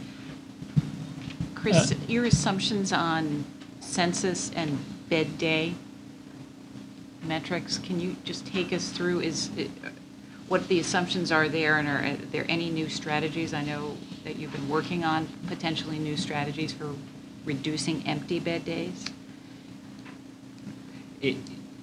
So where we are now is at a point where we're at a realistic portrayal without any, call it, wholesale changes. Now, the strategies you speak of they've been talked about within our board, within our finance committee and the like, and Dave may or may not want to touch on that, but we have, I call it a baseline occupancy percentage, and I think that's reasonably expect that that's going to be hit going forward. Small tweaks can make us go a little above that or a little below that. It's going to be those strategy and wholesale changes that really affect the payer mix, the census numbers in totality, and that's going to, unfortunately, require 2 things: time and capital, to do some of the larger scale changes to really affect that mix. That's why, despite some positive information that's portrayed here, like I said, the additional Medicaid rate increase and the Medicare rate increase as well, and if you go to private pay rate increase, we're seeing a very similar deficit based upon the current model and the current structure. It's hard to envision census as it currently is changing that to a large degree. I think we are in a current reality, and the question is, are we going to stay within that reality or make what would have to be fairly wholesale changes? And that's beyond my scope to say, but it's something the board has been talking about. And Dave, do you want to? Mark, the only thing I want to add to your obvious concern with the so-called operating loss here is that unlike any other town department, we currently generate $27 million of non-taxpayer revenues to help pay for the services that we're providing. By any objective standard, we do an absolutely extraordinary job in the delivery of services for senior citizens of this town. Regrettably, we have superimposed upon us an accounting system which charges operating costs and allocated expenses to us which have nothing to do with our operations and which have no relationship to what we do at Nathaniel Witherell. And in retrospect, in 2009, when we established a revolving fund accounting system for Nathaniel Witherell, we appear to have invoked the law of unintended consequences. And I frankly don't see how, unless the entire accounting system can be revisited, possibly by the new Board of Estimate and Taxation in 2016, how how this is going to change. We are being charged with principal and interest on debt service. We are being charged with town allocated costs. We are charged with fringe benefits, as we should be, but we have no control really over the magnitude of those fringe benefits. And if you were to strip out of those numbers, and if you look at your fiscal 2016 column and come down to a net town surplus or deficit of $5 million, $5.2 million, if you actually strip out of that the interest expense, the debt repayment, and the town in-kind services, you come down to a figure of $2.1 million.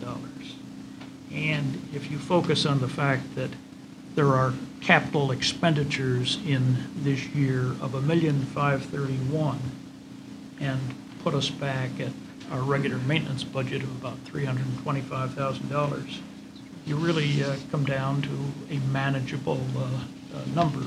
It's about $600 and some odd thousand. But until, frankly, we can deal with the albatross of the debt service on the cost of Project Renew and the costs that are allocated to us from other town departments, which have got no connection with those operations at all, I'm not optimistic that you're going to be able to make much of a dent in these figures. So, Dave, would you say a lot of those expenses are not incurred by a privately operated entity that's got a nursing home or a rehab facility like this? Well, it's certainly true of the town allocated costs. I think on the debt service for an improvement to a profit-making organization, why, you've got a depreciation account which lets you depreciate the asset over some reasonable period of time. None of that's reflected in our financial statements. Well, we're certainly not going to solve that tonight. Correct. And maybe, yes, next February, March, when we get into the budget, there could be possibility. It sounds like more of a separate committee or something that's set up, but you know, we understand your Mark will concerns. come back to chair it. Yeah. I have a follow-up question. There was something that was missing from the calculation that I was working with you before, Chris, and that is I realized from Ms. Kiernan's questions that the additional revenue from the 5 additional rooms for 1 quarter of the upcoming year, I didn't annualize that to see what the additional net income would be for my hypothetical fiscal year 17. If that number is in the fiscal year 16 figure for just 3 months. Correct. Including netting out the expenses, the extra expenses that relate to it, what is the monthly or quarterly contribution that I should be crediting or expecting from these 5 additional rooms for the other 3 quarters in fiscal year 17? $84,000 per quarter. Per quarter. Correct. It's simply this extrapolated times 4, if you want to look at it that way. These numbers here are the numbers that were presented in the budget in the spring, essentially 1 quarter of those amounts from the revenue side and the expenses. Thank you. Yeah. So, again, the increases in revenues, Chris, that you show here and you've highlighted, I did have one question on the fair rent increase on the Medicaid. That was in a dollar amount, not a percent. Can you just tell us what percent increase that was in the Medicaid room rate? It's about a 5.5% increase. So about a 5.5. So it actually is substantially greater increase than you're receiving on any other segment of your business. All that is, though, Leslie, is the state's share of reimbursement related to Project Renew. Right, and that's the advantage of showing these expenses that we're showing here, which we're just heard the other side of. There's an advantage because you have received a room rate that's, you know, at least 50% more, if not, multiples of that, of your other room rate increases. The other thing is, were all of these revenue increases that you describe in these three colors, green, pink, and, kind of a turquoisey blue, were they all in your budget that you gave to us? It's just that now that those are being tied down, and so you have a better handle on that? So I'll take each one individually. The Medicaid, so the first one you mentioned, the $13.11, the amount included in the budget was about, I think, $10.40, if I'm remembering exactly correct. So everything above and beyond to get the $13.11 is addition to above and beyond that budgeted figure. The Medicare rate, the 1.42, very close to what was budgeted. I believe the budget was 1.22 when the budget was made in advance, and when this came out, it was 1.42. So that's very close to the budgeted amount. The private pay, we budgeted in. I believe we budgeted in 3% in January of 2016. We also budgeted in 3% of July of 2015, and that ended up being a handcuff for us because that eventually was decided against and was voted down by the board, and for good reason, but it was revenue that was included in the budget that we decided to not pursue, if you want to put it that way, which created a hole immediately.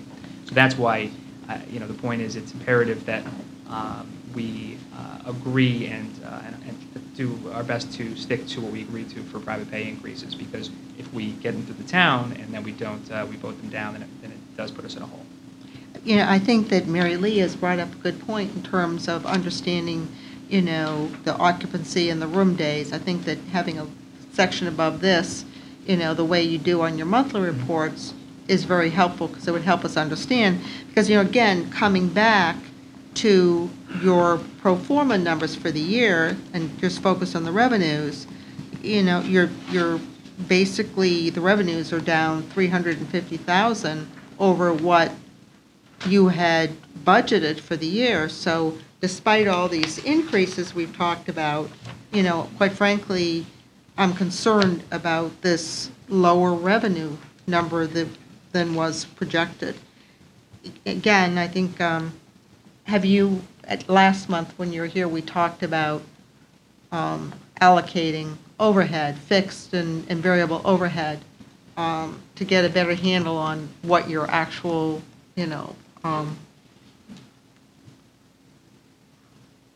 really, product line profitability is, I guess that's the words I would use, is. Are you making any progress on that? We do. We have been, and it's a project that I've taken on for the first quarter, and it's, to be frank, it's a very complex calculation and methodology to tackle.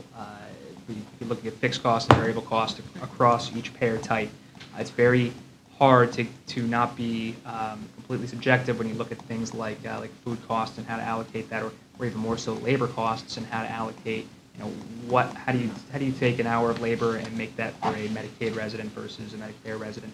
And we know there's discrepancies there, so we've started with a short-term, long-term product line split, and that was displayed for the first quarter financials. And going forward, we're working more towards increasing that product line presentation. But I think, as mentioned before, it's something that I want to make sure is done correctly and is done appropriately, because if you misallocate, you really can show or present something that's really not accurate, potentially shoot yourself in the foot if you're making decisions based upon that allocation. So it's something that needs to go through our finance committee and our board, and we're in the process of that, and it's certainly something that we've been working on. Well, and I think it's very important. I mean, you're right, you can shoot yourself in your foot, but if you don't have it, you can even shoot yourself more rapidly. Sure. So I think, to begin to share that or talk about it, I think it's, important. I just want to come back, though, to some of the points that Dave made here, because in terms of town employees, Witherall is 18% of our total town employees. And so when we allocate costs, or which were done between, again, it relates to this. And again, Witherall is the town's largest department, and 15% greater than our second largest department, which is the police department. So, yeah, the costs are there, but so far they were mutually, agreed. Okay. I think we can, I have one last question. yeah. So we projected out the whole year. Is it based really on, these first 3 months, and is there any cyclicality to July, August, September that may not make sense for the other 9 months? I'm just trying to understand. That's a difficulty with Yeah. the pro forma off one quarter. Right. So we looked at each month individually and did the best we could to make it, to ensure it's a realistic portrayal as you extrapolate that going forward. Some areas, it's really impossible to know. In others, it's pretty confident that that's going to be the case. But that is where we made changes, like we didn't carry the labor cost all the way through a straight line. We made that 2% adjustment. The Medicare revenue, for example, September versus the other 2 months is more of an anomaly. So we took that, we made an adjustment based upon that, because extrapolating that for 9 more months would not have been 100% accurate. So it's not simply averages over 9 months. There is more that went into that. Thank you. Because you're right, it's hard to use just one quarter and make that actual for 12 months. Yep. Thank you. Okay. Gentlemen, thank you very much. It's really informative and very helpful. That's great. What I'd like to suggest is we go to Parks and Rec and Alan to talk about Byron Pool before we go back and vote on our routine, non-routine stuff. Just because they've been waiting very patiently here. So our next item is an update on Byron Pool Master Plan. Alan.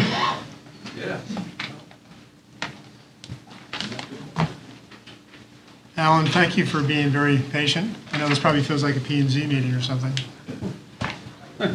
I think Joe already left you. No, maybe he's coming back. Okay. Joe, you're up. I know, sorry.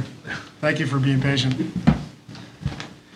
So again, just as an intro, we have conditioned the money for the Byron Park Master Plan. We had Alan come back to us this month with more of an update on the latest cost estimates, as well as some options perhaps on the plan itself.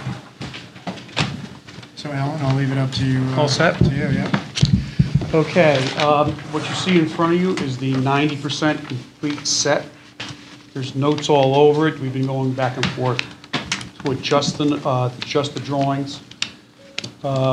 We compared the drawings to the estimate we got. We looked at the drawings for typical our standard town standard detailed construction specs, and there's notes throughout that need to go back and be corrected.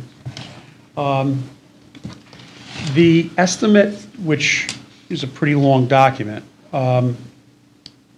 was broken up in such a way that included a 5% contingency and a 3% correction to midpoint of construction, which we don't use because when we bid, the labor rates are included.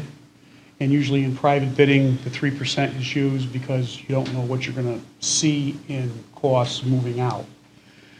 So when we looked at the estimator's construction proposal, we disallowed any contingency or 3% adjustment. So we just took in consideration his net sum of the different components, general conditions at 11%, bonds at 1.75%, and an overhead and profit of 4%. His estimate of these drawings as they stand with no corrections is approximately $8.4 million. 8.4. 8.4. Compared to, what are we comparing that to? 11.5. The 9.5? Well, we just said this is what P&Z approved, and we're going to go out and see what an estimator would say to that. Now, what we did was we immediately started looking in the detail of the estimate, and we found things in the estimate that shouldn't have been there, which lowered the number to $7.9 million.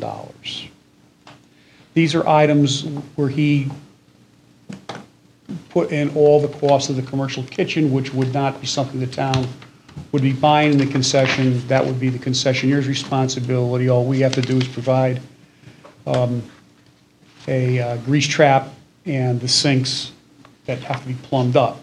Everything else would be up to the concessionaire to outfit.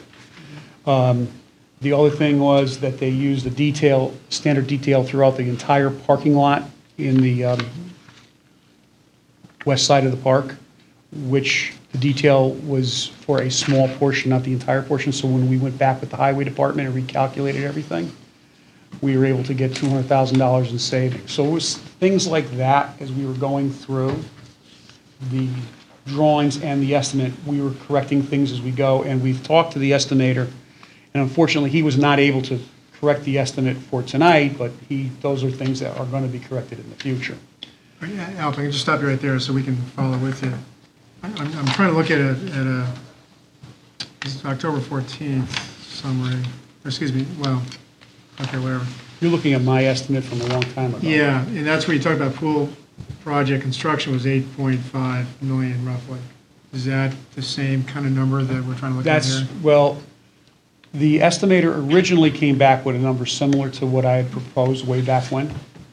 But then as we went through his estimate and started looking at things, that number started falling. So right now we're at 7.9, and it looks like there's 3% fluff in his estimate. So we're in a range of 7.6 million and 7.9 million. But because he gave us such detailed numbers, one of the things we looked at, and as an example, I'll show you.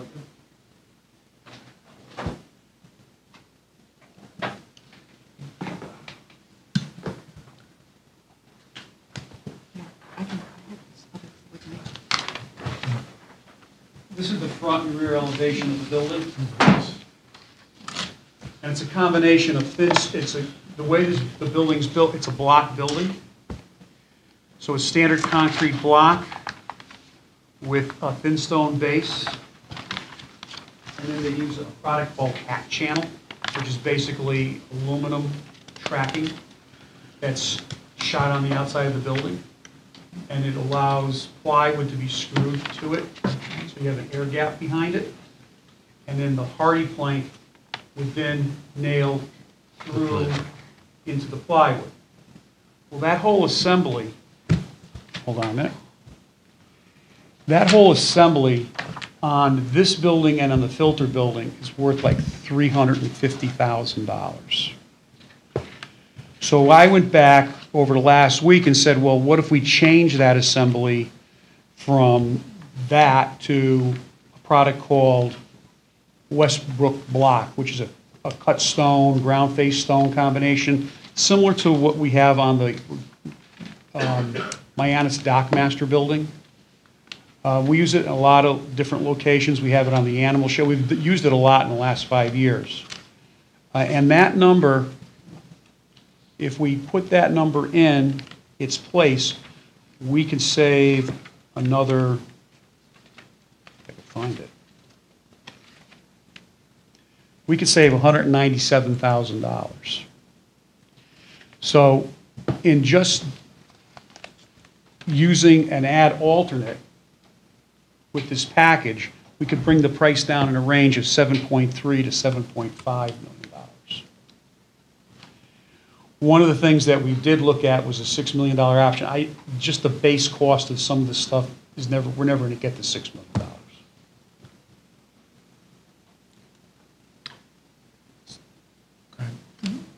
So what I would like to do is send the drawings back with my corrections, ask the architect to develop a add alternate for the exterior of the building, and then take the drawings out to bid with the add alternate as they're drawn, and get a real life number on the building. All right, so just trying to follow you here. The 7.3 to 7.5 range, does not include contingency, right? Does include what? Contingency. Doesn't include contingency. I'm trying to find the apples to compare apples to apples. if You're you not going to know. be able to do that with that estimate. Okay. Again, that estimate was done when there was No, no okay, drawings. okay, but we have a $9.5 million budget. You have actually $8.1 million left right now, Okay. because you gave me $1.4 million last week, or Okay, last yeah. month. Okay. Right. So on one hand, we're still trying to stay within our overall budget. Trying to that stay we within the approved, budget. The 9.5. So it's helpful to break this out a little bit. Okay, so beyond that, we still want to figure out a little bit of the à la carte menu that we had talked about, so. And that's, I think, where we're headed. Okay. Because I still, this is more conceptual, but still wondering about some of the other items like, you had a filter building of $800,000 in your first rough estimate. Yeah. Is that an area where we can value engineer, or do you need a separate building like that, or can that go underneath something else? or Well, whatever? now I can answer that question Okay. intelligently. All the water quality requirements for the site are underneath the pool deck, so I can't put any filtering equipment under the pool deck. Okay. So the filter building's a requirement. The filter building now is estimated, at my latest, with an adjustment to the exterior skin, is worth $450,000. Okay, compared to the 800 you originally Mhm. thought. Can the filter equipment go underneath the pool house itself No, there's not enough room. because of rock or something underneath? Right, because we only have 5 feet in elevation Underneath the building? underneath the pool house. So we're not digging any deeper. We're trying to build on top of the ground down there. Slab of the rock. We're going to actually we're going to scrape off, when the arsenic soil's scraped off, Yeah. they're basically going to put back compactable fill and build on top. Pool and all. The only thing that's going to probably go down a little bit deeper will be the retaining wall. Let's talk about the pool building again conceptually. Okay? I'm looking at this one list here, 1.6 million for the pool building, another 500,000 for the concession, and whatever goes with the concession, probably ventilation and, Right now, it would be Sprinkler. ventilation, air conditioning, and whatever electric and plumbing and mechanical that needs. And it's part of a total cost of a main building of, with the skin reduction of about 2.3 million. the main building is 2.3. Yeah. And are there any opportunities there to consider, size? I mean, I realize you have to have restrooms, you have to have locker rooms and all that, but Yeah, I can't make the building any smaller because of the number of I can't reduce the number of restrooms in the building because that's set by the Yep, planning I and zoning understand. when they made the park 525 people. yeah. So the number of toilets fits the number of people for the park, okay. and it happens just to fit the pool at the same time, So what so. about housing the concession stand itself? Right now you're assuming a full-service concession stand. We're assuming a full-service concession stand right now. Okay, so if you do not have to serve hot food or cold food, does that save much money by not having all the? You would have to, first of all, you'd have to determine what you're going to serve before any services are removed, and then you would have to start peeling back those services that you didn't need. Okay, I mean, maybe next time, if that's a number you can give us to help us understand, just Yeah. if we let a couple food trucks drive up in the back, I'm not saying that's what we all want, but just for those who ask us the questions, Okay. if we didn't have a concession stand in there for the 2.5 months of the year that's open, what might that save? I'm trying to build that à la carte menu so those people who are asking for it can understand what the magnitude is. Well, one of the problems I'm going to have is that even with the change in skin, I'm going to have to ask Weston and Sampson to draw something. Well, while that won't be a costly drawing, anything else where we're talking about, like, say, removing something from the building, I'm going to have to be able to develop the drawings enough that bidders can be able to do a takeoff. Okay. And that is going to start, I'm going to have to pay them somehow to do that. Okay. What about the gatehouse? The gatehouse, we're still working, I mean, I have a number for that, it's now at 182,000. One of the issues there is because it's in the D zone, it's the only building that I'm allowed to put in the D zone, because there's no utilities. There's no electric, there's no plumbing, there's no nothing. It's basically an open building. The building is constructed in such a way that all the walls in the building, including the sidewalls, are what they call breakaway walls. So the building has to be anchored on all four corners and tied together with a steel frame. So where you look at this building and say, well, look, you got a couple of gates on it, how big is it? That's, if I was just building a building standing up out of wood, this wouldn't even be $60,000. But because of the fact that I got to sink pile, not piles, but sink footings in to tie down steel columns, to tie back steel header, and then build the building hanging off the steel frame, that is starting to add to the cost. Is it worth the estimate? Probably not.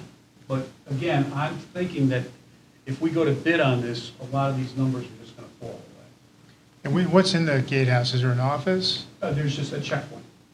So like a little booth that a person's Well, sitting you in? walk, what happens is people walk in one side, Yeah. and walk out of the other side, and right in the middle, there's Parks employees that check their beach passes. Make sure that they're in the right spot. Is it air conditioned? Nope. Wide open. So. Plus, we have to have minimum utilities in there. We need minimum electric and data. Well, there's a data drop, You know, there's an and electric. that's like just very basically minimal 110 stuff. volt Yeah. electrical drop, that's it. Al, if I may, on that access gate or booth that you're talking about, we haven't seen the operational plan yet, but will that allow access to a beach card holder to one facility versus another, a separate or another facility? No, what'll happen here is that's the main checkpoint, you know, to get into the beach/pool area. And what'll happen is that then, depending on how it's set up operationally, you know, we can fit 520 people. I've always used the number 500, but 500 people in the park/beach location. It's just that the pool has a restriction on how many number of people we can have in the pool deck area. So, so at the end of the day, this is just like the check-in. If depending on how the operation is set up, there may be a second location that somebody would have to check to get into the pool area only. Because the day pass to get into the park would allow you to get into the beach park area. Okay, so I just want to be clear about this. It's a little confusing based on how we allow access to the pool. And that has not been finalized yet. It's been in the discussion phase, but that will be determined. But no matter what we do, whether it's pay one price, use all the facilities, or pay two prices and use two different facilities, it'll be, we need to have kind of a centralized checkpoint area, and that's it. Joe, if by chance you decided, or whoever decided, that the pool were to be for only town residents, and the park, anybody who buys a day pass can come into the park itself, then do you need another person checking up at the pool? Conceivably, yes. Depending, we might need another person at the pool if we make that designation, because otherwise, once they're in this gate area, they have free access to the whole beach pool property.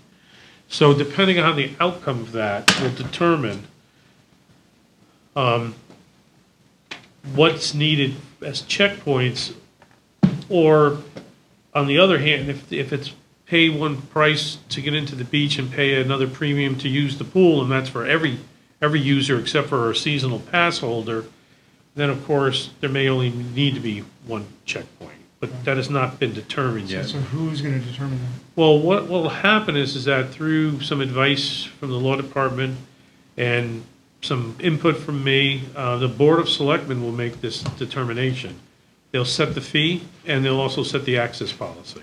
Isn't there a possibility that that decision might affect the building? That you might configure the building a little differently? So that maybe there's a separated entryway for pool than for the beach or other things like that? No, I think it will not have any effect. I think what's going to have, Alan and I have been looking at this for hours, Alan a lot more than I, but I think we've got to the point where we think that, making the modifications and really putting a fine point to the pencil on a bid package, we'll see some drops in some of these numbers. Well, especially when you got, I'm going down the list here, the site improvement of 500,000, rock removal, is rock removal separate from what we just approved, the 1.45? Yes. Okay, so that Rock could be- removal is the rock outcropping that's currently in the parking lot by the concession stand. Okay. And that's part of the parking lot construction, which that came in a lot lower than we thought. It came in at $638,000. Okay. And the parking lot itself, is that? Part of that, the actual And paving. you've gotten a number for that? Mhm. I'm still concerned somehow that if you're going to have a separate checker for people going into the pool, if you handle it that way, that you've just got a guy in a folding bridge chair out in the sun after you've built this building for the entry to the pool and beach area. I feel like somehow there's a possibility here that you might configure that building a little differently depending on how you answer the questions on your Don't operation forget, there's plan. only one set of bathrooms. No, I know that, and So I have they're both at the one pool number. building, and they're both I at have the got pool one building. number for beach and pool together, right? 500 some odd people or something, don't I have? Yes. And Pardon? then that end of the park is We're using 525. we're kind of using Yeah. the 500 number, yes. I think it was 520, but It's 525. 520. So you're saying a person So that that's doesn't maybe at change. the beach area, who's got a day pass, can then go into the pool to use the restroom facilities? Or has There is only one restroom facility for the whole property. At the pool house? Right. At the pool house. So, but the check to get into the pool deck area would be completely past that point. So that the concession and the restrooms would be on the outer part of Yeah. that, so that we could get an economy of scale of having one bathroom facility and one potentially concession area where the gate for the pool access might be further in to the deck area. It all depends on how that whole plan is set up. When do you think, here's an unfair question. It is unfair. When do you think that decision's going to be made? Well, we normally go through our fee schedules and things, even though the fees, nothing will really apply to this because we don't really have a pool and we don't have a project. It's just trying to get direction from the Board of Selectmen. And it is a vote, the access policy is a vote of the Board of Selectmen, so that we can have some direction of how we can set up the operations and finally give you folks some information on the operations plan, because it'll have some effect of that.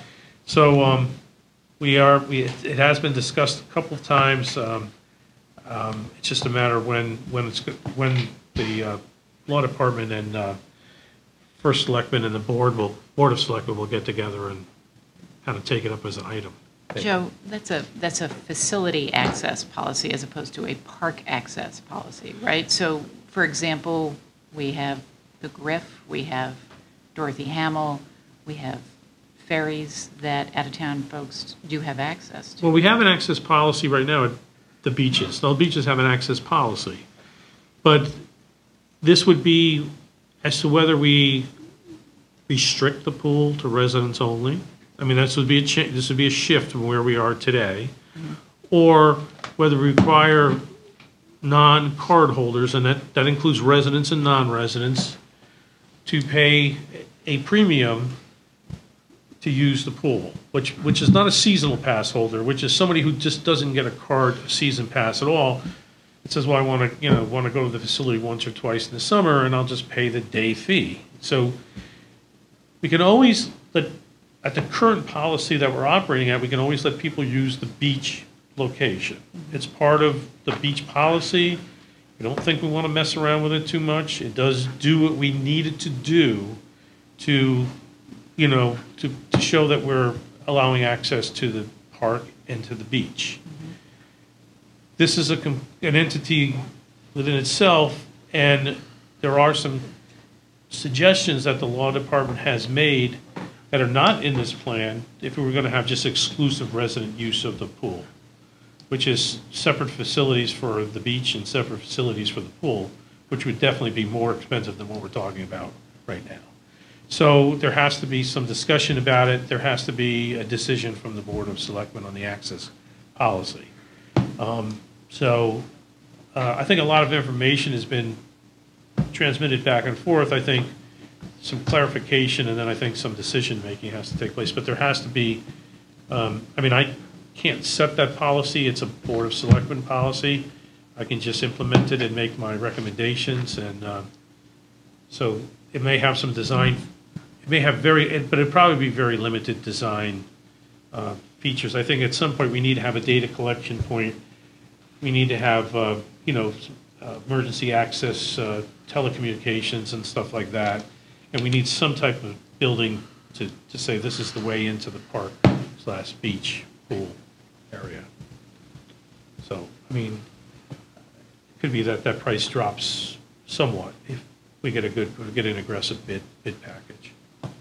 I would like to start back here. Al, can you just share with us what percent contingency that you think the town should have on just these buildings, this segment of the project? We would normally ask for 10%. Which is what I would have expected about. So if, according to our conditions, there is $7,560,000 for the construction of the various and sundry pools, which would mean a contingency of about $750,000, just in round numbers, which leaves about $6,800,000 for the construction of the combined buildings. So, you started in your discussion with us this evening talking about 8.4 and then dropping to 7.9. But even to get to a 9.5 project, the total construction bids without our contingency really need to come in at something like 6.8. Now, one of the other things that you mentioned. 7.2. You're not going to, hold it against me because my bids came in low on the remediation now, right? Well, the remediation, quite frankly, there's an extra, whatever that is, $150,000. Well, no, I thought it was $1,450,000. You gave me 1.4 and a 1.1, just to cover everything. 1.45, and it was 1.6. If I husband the money and make sure that there's no extras, and we only spend 1.1, and whatever I spend here in getting the bids out, and I still have a lot of that money left, I'm really looking at probably doing something around 7.3, and I'd have 10% construction in the money. Well, I think, when we see these numbers come in and the projects come to completion and so forth, I think there's that possibility, but I was going to go back to one of the other points of our conditions was $300,000 for, review and approval of A&E plans, and that would be for the lower cost project, which was a $6 million build versus a 7.5. So when you said we were talking about the additional costs, depending on where you could bring this project down, there is money available for additional design for an alternative that would bring the cost in lower. I mean to be constructive here because that was sort of how it was laid out. But if you remember, I also said that I don't want to, it's one thing for me to go back to planning and zoning and say I want to change the skin of a building. But it's going to be another thing to go back and resubmit the whole project. It's always easier to do a much smaller project than a bigger project or various projects. So, I understand that. But nevertheless, when we approved it in a certain manner. And when it went to the RTM, there were various and sundry conditions. And, we have to respect everyone who's approved this project. Yeah, but I'm not asking for release of money here. All I'm asking is I want to go to bid with these drawings and the ad alternates that I could come up with to reduce the cost and see what the real cost is. Because somewhere along the line, somebody in the town government, planning and zoning, architecture review committee, Every health department, everybody else that looked at these drawings approved them. I know, and you guys did too. And all I'm saying is, what if these drawings are really 7.2 and my add alternates are taking it to 6.8? We don't know. We're using an estimate from a guy that I've already found certain problems, not problems, but I've been able to reduce in a week and a half since I talked to Mark on the phone. I was able to knock out almost over $500,000. And these are things that should have been, highlighted to him.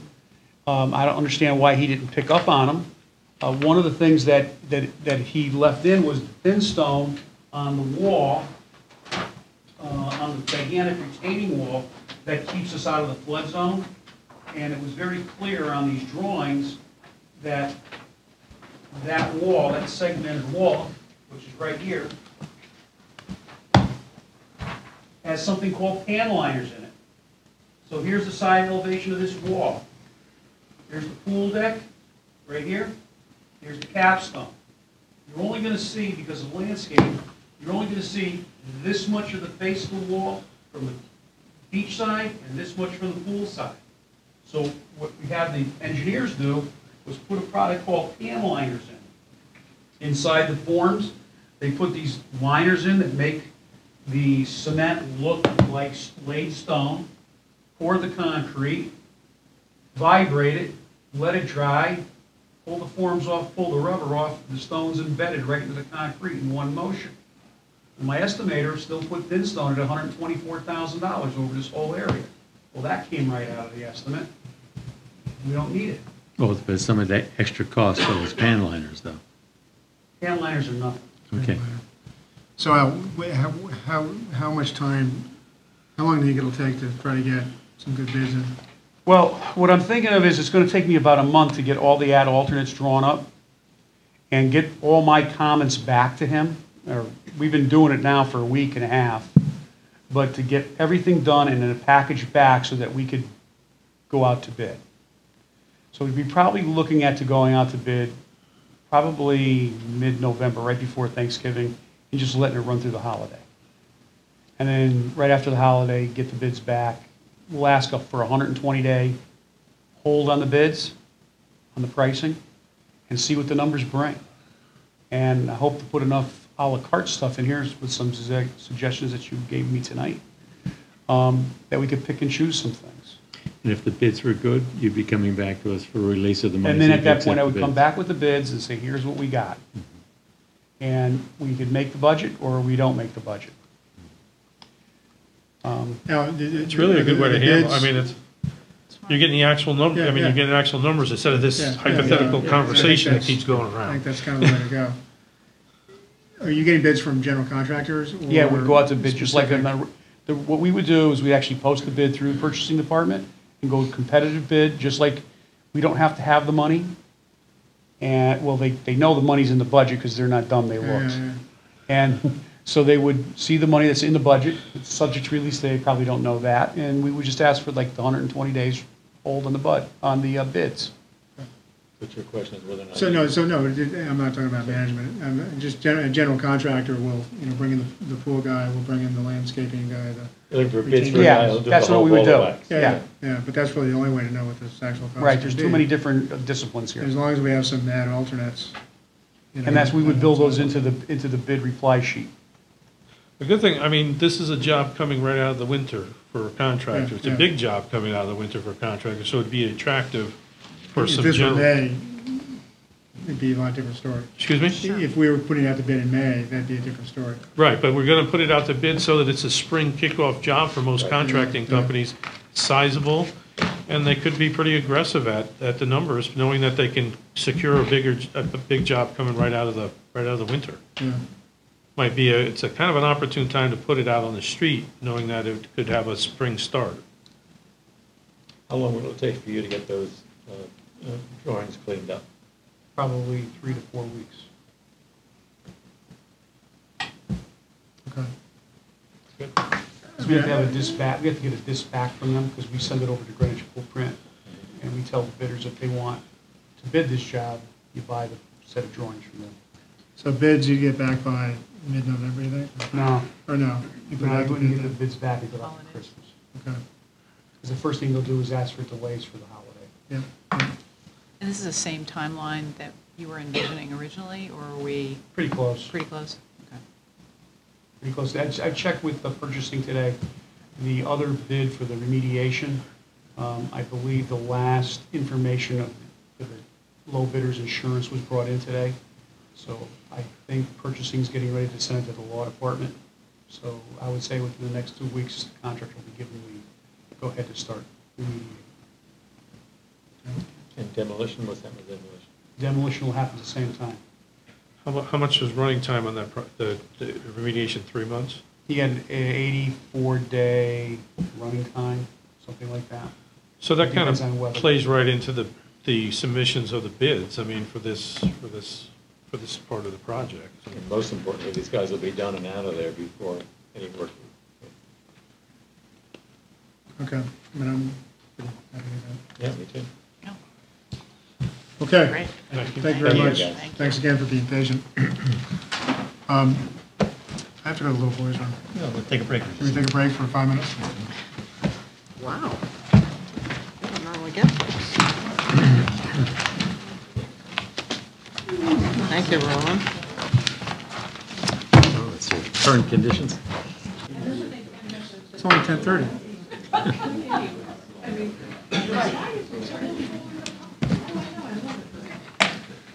All right, so let's reconvene.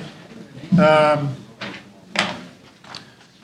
I suggest we go back through our, pull your suspenders up? Yeah, that one, yeah. All right, let's go through the budget items. And let's kind of think out loud here, the routine versus non-routine.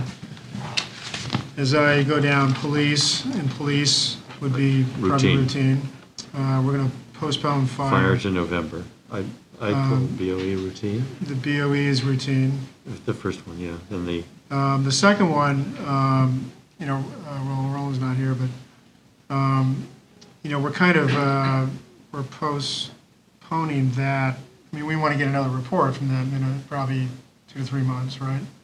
well, the question is whether or not we're releasing. Well, the whether we temp- need to release, that, whether, now that, the 1.329 is the full dollar amount, I believe. Right. So we could release 25% based on what we feel is progress being made.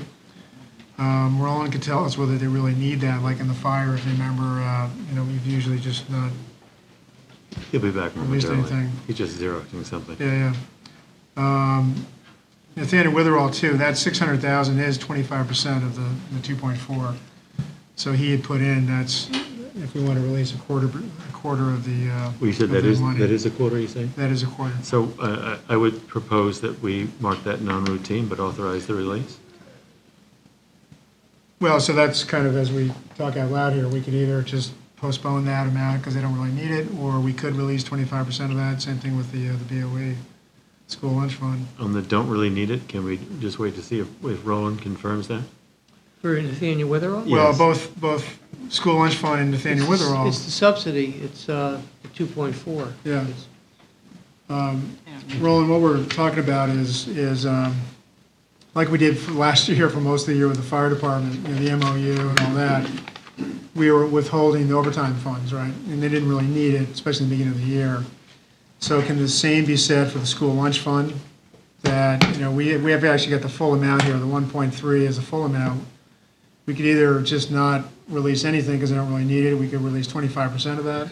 I'd say 25% because so much of their, if you wait another Temporary workers. quarter to release the next, or to release any of it, they're going to start to get close because bulk of their costs are in those temporary Okay, so dollars. 25% of that, I figured out Is, earlier, was 332,385. Right. Okay. What, 332? 332, 385. And that's a good amount, Roland? That's, Yeah, that's one. that would hold them over. And would you suggest the same thing with Nathaniel Witherall? I mean, the 600,000 is 25% of the 2.4, right? Yeah, the Witherall, But actually, there's nothing else in that group of accounts other than the benefits, which we encumbered 100% of it.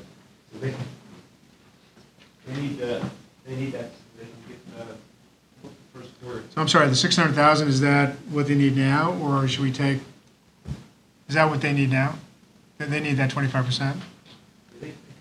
Is the, I'm sorry, is the 600,000 25% of what that line item is?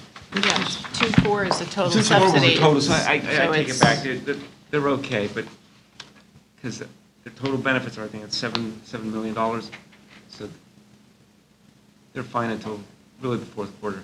I All right, wait a minute, I'm a little confused. The 2.4 that we are giving them from the general fund, doesn't that go towards, Well, that's where the number came from, the contribution, but that's just a revenue to them. yeah, If we didn't give it to them, their deficit would just be that much more. Right, well, but it'll happen at some point. so should we just kind of not worry about that for now, or should we just? You don't have to worry about it for Give now. them the 25%? Yeah. You don't have to worry about Okay, it. so why don't we postpone that? If that makes sense. Okay. Well, what is the plan? Are they going to come back to us quarterly? Yeah. My or- question, exactly. Yes. Okay. I would imagine quarterly. Oh, I think so. I think they really need, we need to. I mean, we've keep on got top of projections, this. but that's only, 2 months of full data plus extrapolating to the So third. we should communicate that specific request when they come back to us again next quarter. Because right now, I mean, Yeah, okay, So come back in January then, right? yeah. yeah. So just make note that So we'll postpone this to January? the Nathaniel Witherall? Yes, Yeah. sorry, yeah, that's Yeah. the this. Can I ask a question about ED2? Even though it's very small, it is a transfer. Roland, do we usually make transfers routine or non-routine? It doesn't go to the BET. The Budget Committee approves all the transfers for the Board of Education. So it doesn't need to be marked. So it's routine. not even a, It does, yeah, you just vote on it, and it doesn't go to the BET. Okay. okay. Okay, but for the school lunch fund, we're going to do the 25%. Yes, Okay, and that's a non-routine? non-routine, definitely. Okay, so let's go back up to PD 2. So Entertain a motion. I move PD2 be marked routine, and I move its approval as a routine item. So, a second? Is that what you're Yes. soliciting? Yep, as a non-routine item. All those in favor? Routine. Aye, Aye. Aye. as a routine Aye. item. You What said did I routine. say? You said no, as a said routine. non-routine. I move PD3 be marked as a routine item, and that we approve it as a routine item. All those in favor? Aye. Okay. I move FD1 be postponed to the November meeting. Do we need to? Well, move you it? can move or Second? not move. I mean, if you Second. move it, actually, then it gets put on the agenda. Yeah, let's move it. Second? Okay, all those in favor? Aye. I move the approval of ED2. Second? As a routine. No, it No, doesn't. 'cause it it doesn't go Okay. beyond us. Yep. All those in favor? Aye. Aye. I move that ED3 be marked non-routine and that we approve it at a revised amount of $332,385. Second? All those in favor? Aye. I move that we postpone the NW2 to the January 2016 meeting. Second? All those in favor? Aye. Okay. All right, great. And just again, to summarize for Byron Pool, we're allowing Alan to go out, I mean, we're not making, this isn't an action, but Right. he's going to go out and get bids, be back to us early January, it sounds like, January, Maybe December. whenever, and update us there. So we'll certainly have them in January to update. Okay. How do we explain to the RTM that there isn't a second alternative, which was in our conditions when we sent the book to the RTM? Well,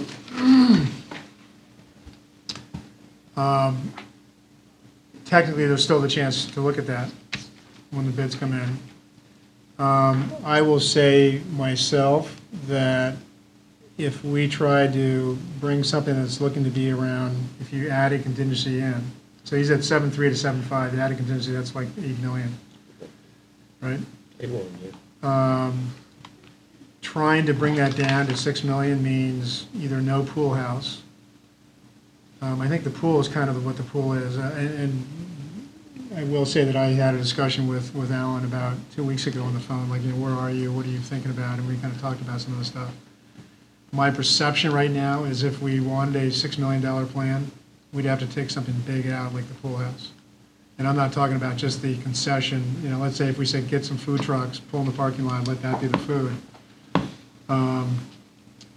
That's going to be a pretty tough thing to do. Even if we took out the splash pad, or That's you have to. nothing. That's like $140,000. Yeah, that's a very small amount. You have to have a baby pool by code. Sounds like the pool with the zero entry is something you've got to do because of FDA, ADA, FDA, what's the difference? Yeah. I think a lot of the costs of all the land moving, the rock removal, the retaining walls, what have you, we're only going to know those costs by going out to bid. Hopefully that'll come down some more too. So I don't know what other members of the BT think, but to me, it's going to be pretty tough to get it down to 6 million. I'm hoping to still bring it down more, but I think to get to that level is going to be pretty tough. I think you get a better sense of that when you begin to see the bids, too. Yeah, You begin to get an idea. Yeah. I also think that, as they mentioned, it's a good time to go to bid for a spring, early summer project is to do that now. When they're all trying to get their projects lined up. Okay? Yes. You happy? Yeah, I'm happy with that. Okay, Roland, report of economic conditions. The revenues are still looking pretty good. We're about $180,000 ahead of last year for conveyance and building permits. 180, is that what you said? Between the two of them, yeah. And we don't know expenses yet? No, but What was it last month? Were we on budget for expenses or under budget or hard to say? it's hard to say. I think we're okay based on what we're looking at. But Good. All right. Thank you. Anything else? Motion to adjourn? Yeah, there you go. All right, budget guidelines. what is this? Things that came down. School lunch. I didn't see it.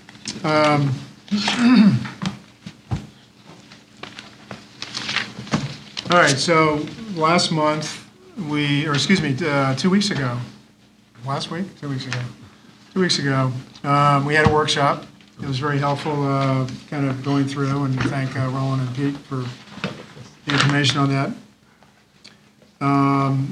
We did some wordsmithing on that draft, I believe. We kind of went through that.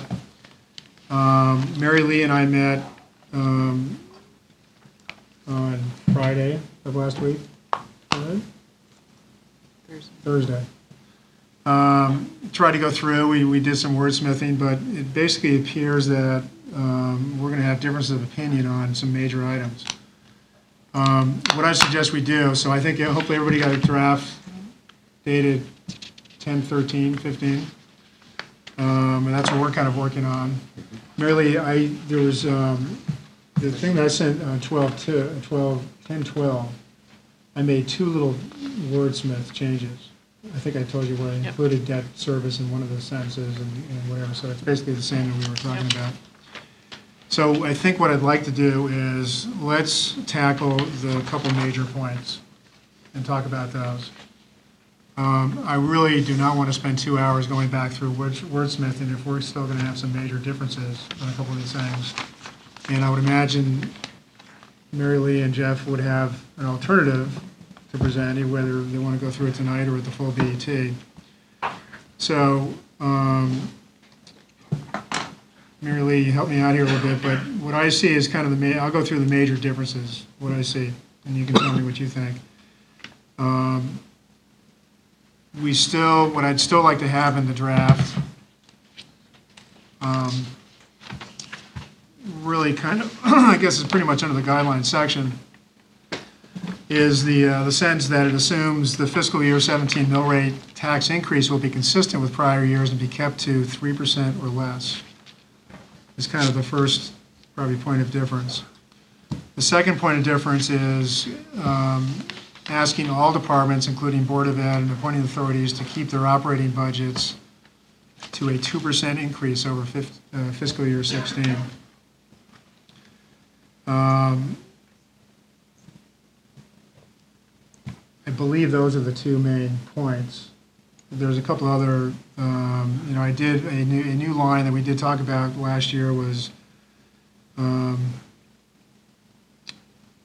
any new program or staffing initiatives must present a plan showing the impact on a 2% operating budget, versus not giving it a percentage increase there. But I think those are kind of the main parts of that. So why don't we start off with the first point I just made, that I'd like to keep in this document a mention of a mill rate increase of 3% or less. So I think Leslie and I agree on that wordage. Absolutely. I mean, we had it last year, and it worked out well for all, and we ended up with a mill rate of 2.75% for the fourth year running. And I am very supportive of the 3% or less. And I think what we have to remember is, even though it's a little inconsistent with these guidelines, when you look at the Bureau of Labor Statistics inflation rate for this part of the country, which is what we use when we negotiate our union contracts and so forth, on a rolling 12 basis for every month this year, it's been basically flat, negative, a half a point negative, 0.5% negative in January for the rolling 12, and maybe negative 0.1, a tenth of 1%, or plus 0.1, which is this month for the latest 12. It's basically a no inflation environment. And even though it says 1% in here, I mean, we've always used what the BLS number is. And I think we have to be consistent and understand that that people aren't seeing the inflation or having the impact of having that in their income and salaries. It looks like Social Security is going to come in with no cost of living increase this year, which is like only the third time ever, as I understand it. And we have many people in this town tied to that kind of income. And in addition, we have the reval. And the reval always just rebalances our properties and our taxes, and it's reflective of sales and sales in that part of town. So I think that, again, I support 3% or less, and I think there are here are 3 different market reasons why it fits into today's environment. Really? So this is the same difference we had last year on the mill rate. For many years, the BET agreed 12-0 or overwhelmingly on a 2 to 4%, a range of some sort. But in the last 4 years, we've seen a cap being passed. And I think our view continues to be that this document is, as it always has been, addressed to department heads, and they don't set the mill rate. We set the mill rate in May. We do the budget through February and March. That is a time where we will have certainly audited fiscal 15 numbers. We have some unaudited now. We'll have a lot more for what's going on in fiscal 16. We will have, of course, requests from department heads, and we will have a much better sense of where we should land for the mill rate.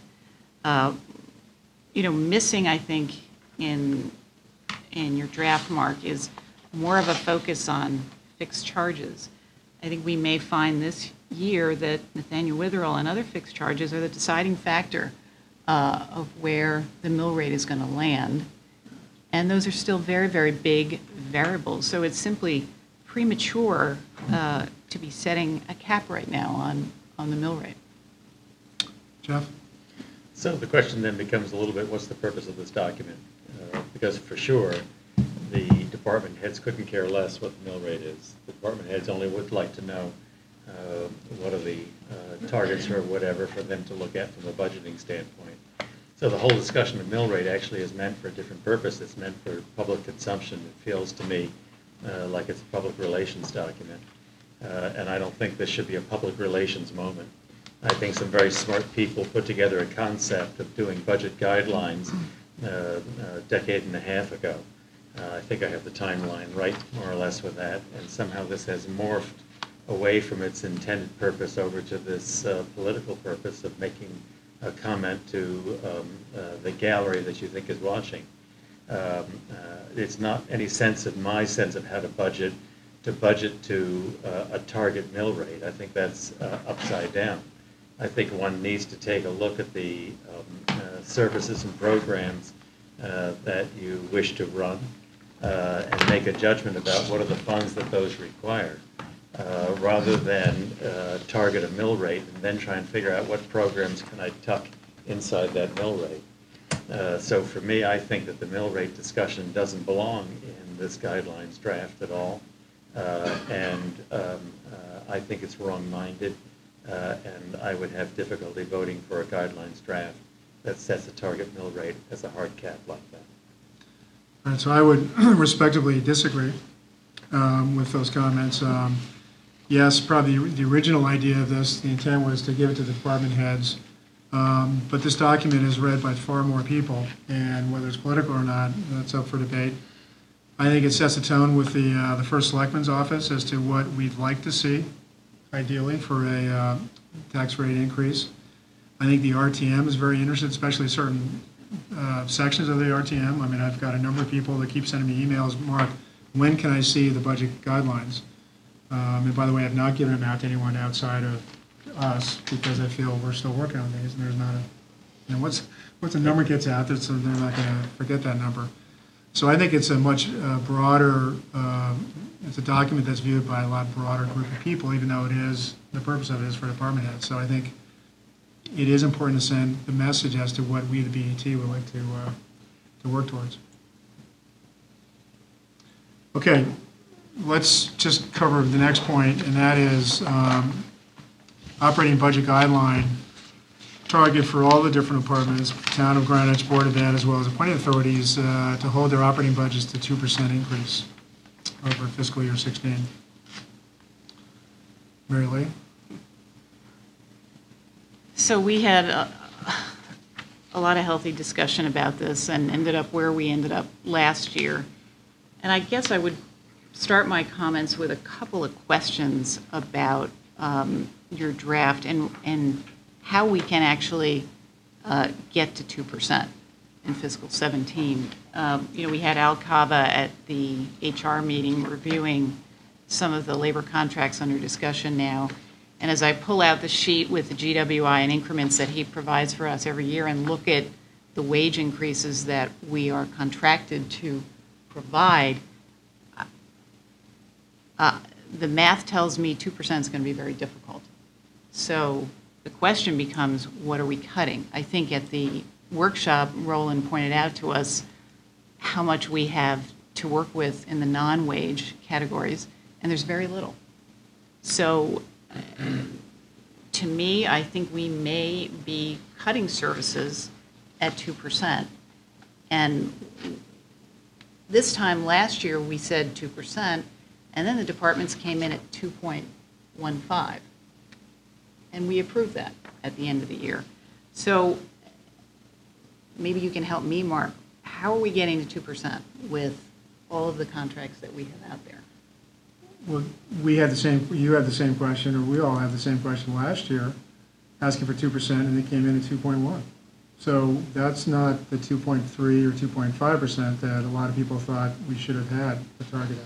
But we have now increases on top of those increases. Okay. I still feel that, Leslie made the mention earlier about the less than 1 or less than 0.5% inflation rate or 0% inflation rate. I think we need to send a message to the other collective bargaining units that we're serious of keeping operating expenses at something above, slightly above the inflation rate. So I think we got to force the departments to look at their budgets, try to work as best they can to be efficient and hold the cost increases to 2%. It's going to be difficult. I won't disagree with you on that.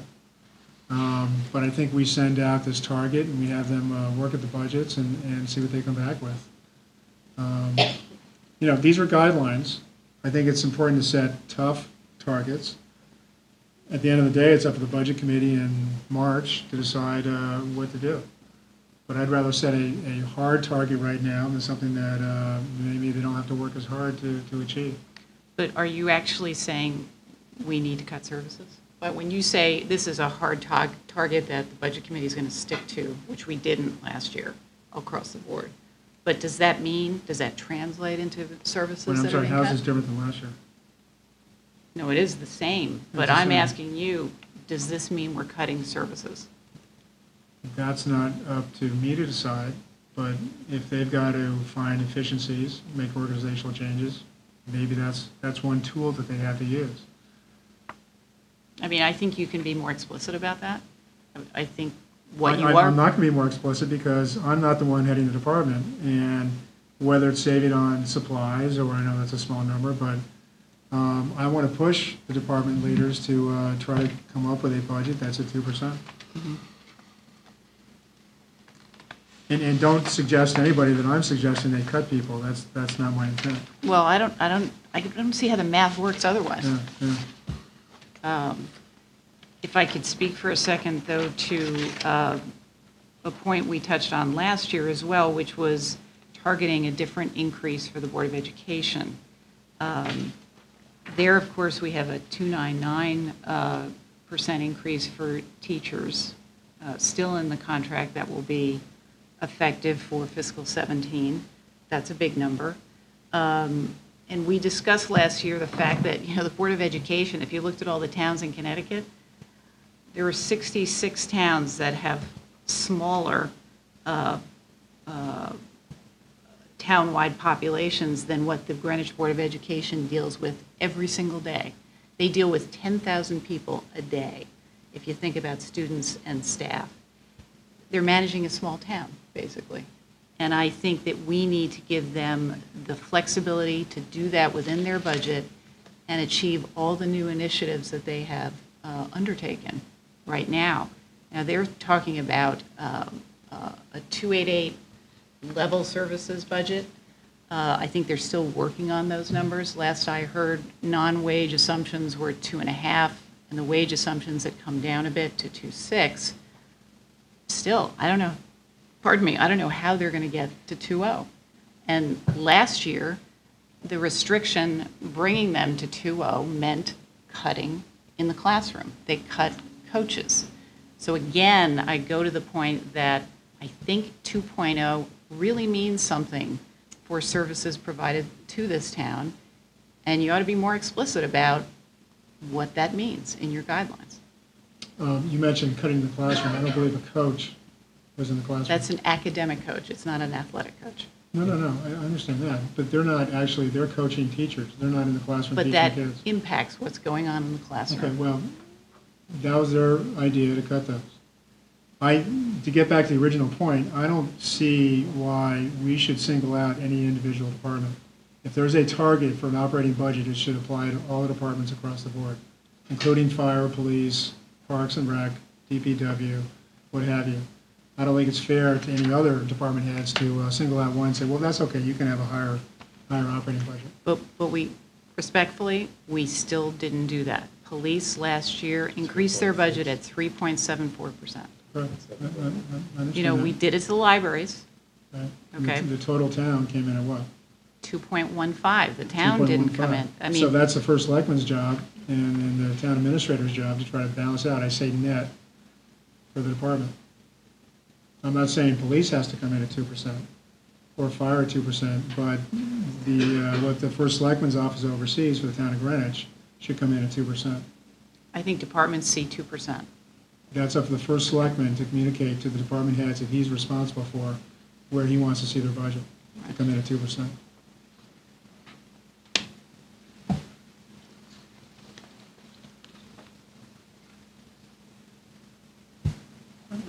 Oh, I wasn't quite sure whether No, Mary Lee had if you finished. want to say something. I just, I do think that departments, families are managing their budgets on, incomes that aren't rising like they had, historically or pre the financial crisis, whatever.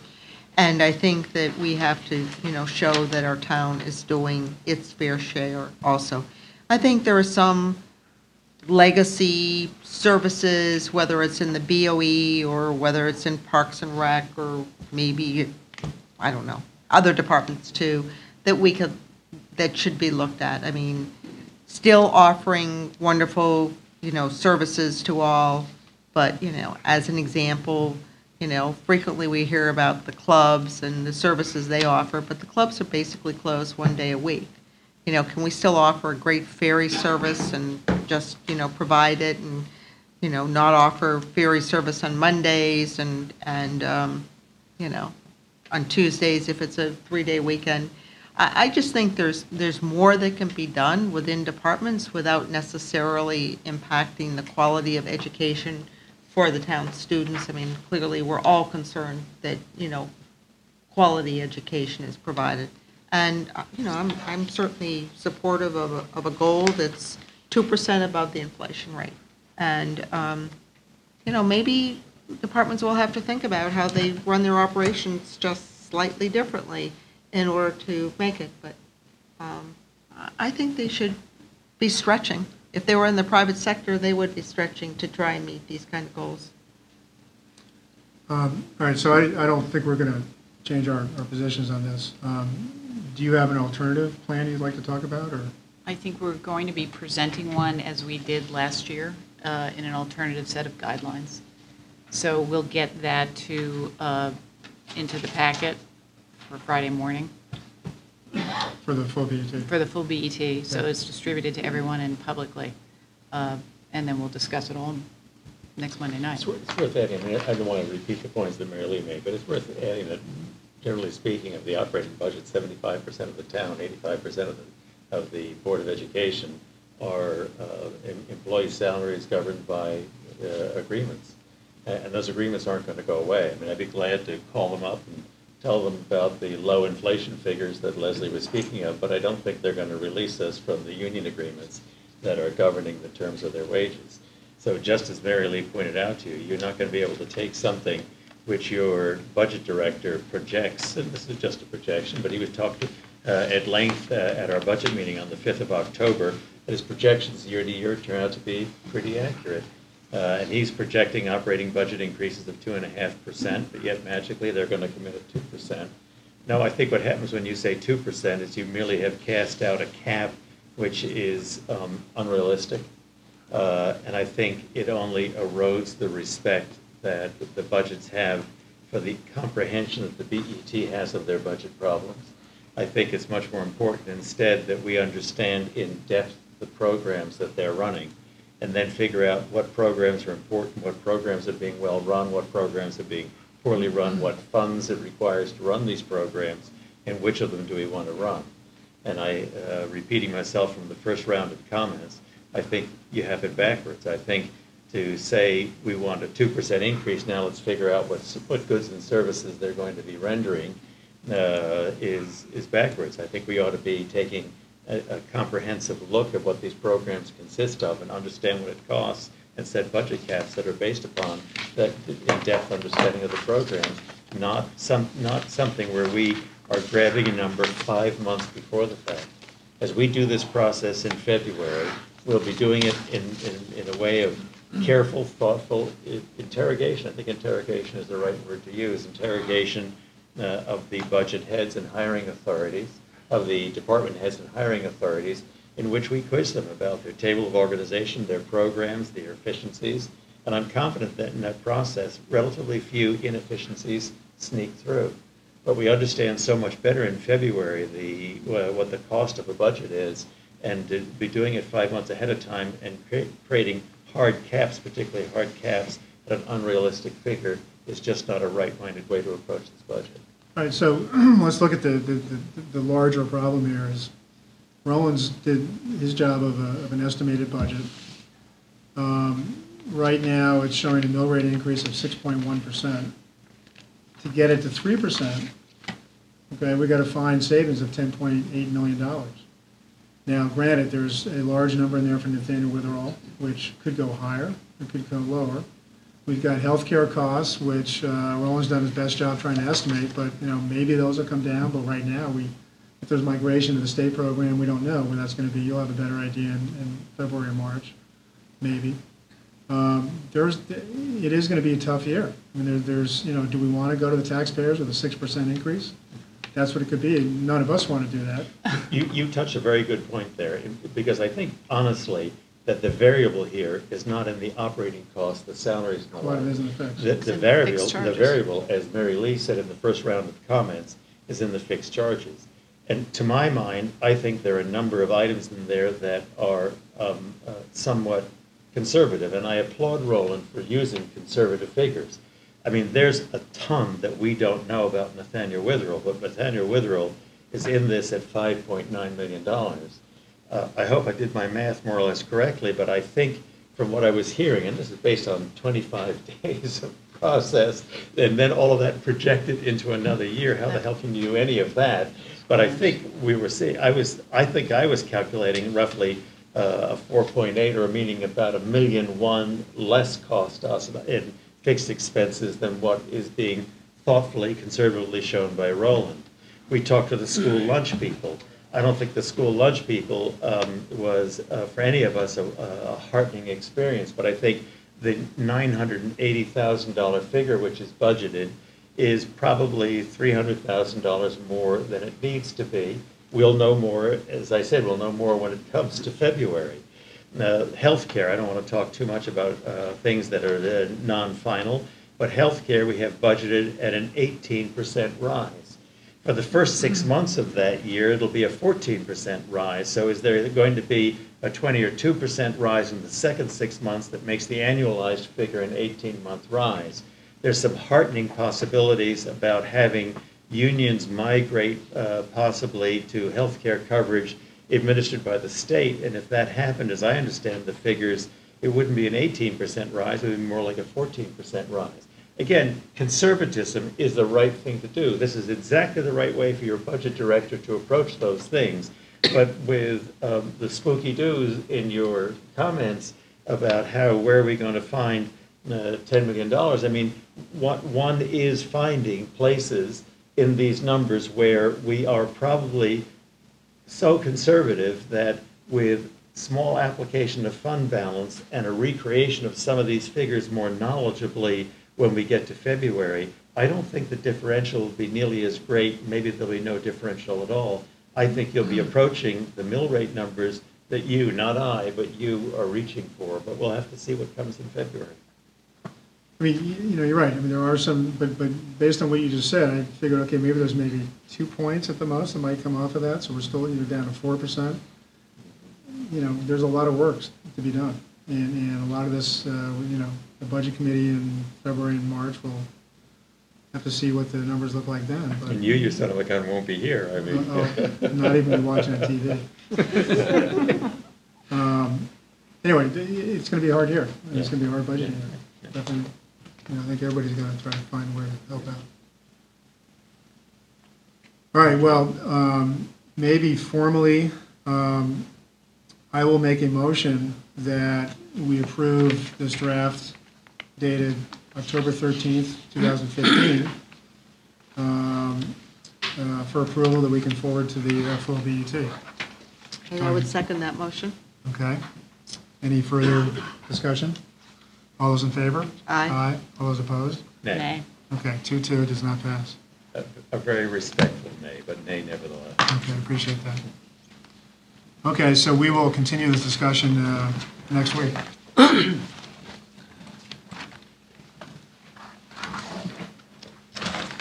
Okay.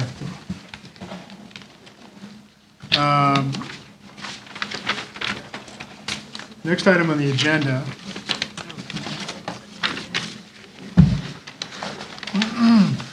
Approval of the September 15th Budget Committee meeting minutes. So I move that we approve the minutes of September 15th. Okay, Jeff, you second? Yes, I second. I'm so All sorry. those in favor? Aye. Aye. I would like to add one more item, and that's approval of our workshop minutes. I would move the addition of that as an item on the agenda. Second. Okay, all those Aye. in favor? Aye. Aye. I move that we approve the workshop minutes of October 3rd, was it, Mark? October 5th. October 5th? Yeah, and I'll Yeah. second that motion. Okay, all those in favor? Aye. Great. I hate to say this, but our next meeting is scheduled for November 10th. Issue. I just found out that we're being awarded Spec Home of the Year for Stone Harbor. So I have a dinner to go to that night. Unfortunately, my partner, who I would generally try to send, has a P&Z meeting that same night. So if you don't mind, I may email you all, and I'm emailing Oh, you're not Wayne. going to do it now, okay. No, I'm not going to Put do the it now. phone but- away. Yeah. So I may try to look at either Monday, Okay. hopefully Monday the 9th, the day before, unless, well, anyway, I'll email you guys. Thank you. for that. Motion to adjourn? So moved. Second? Great. Thank you all.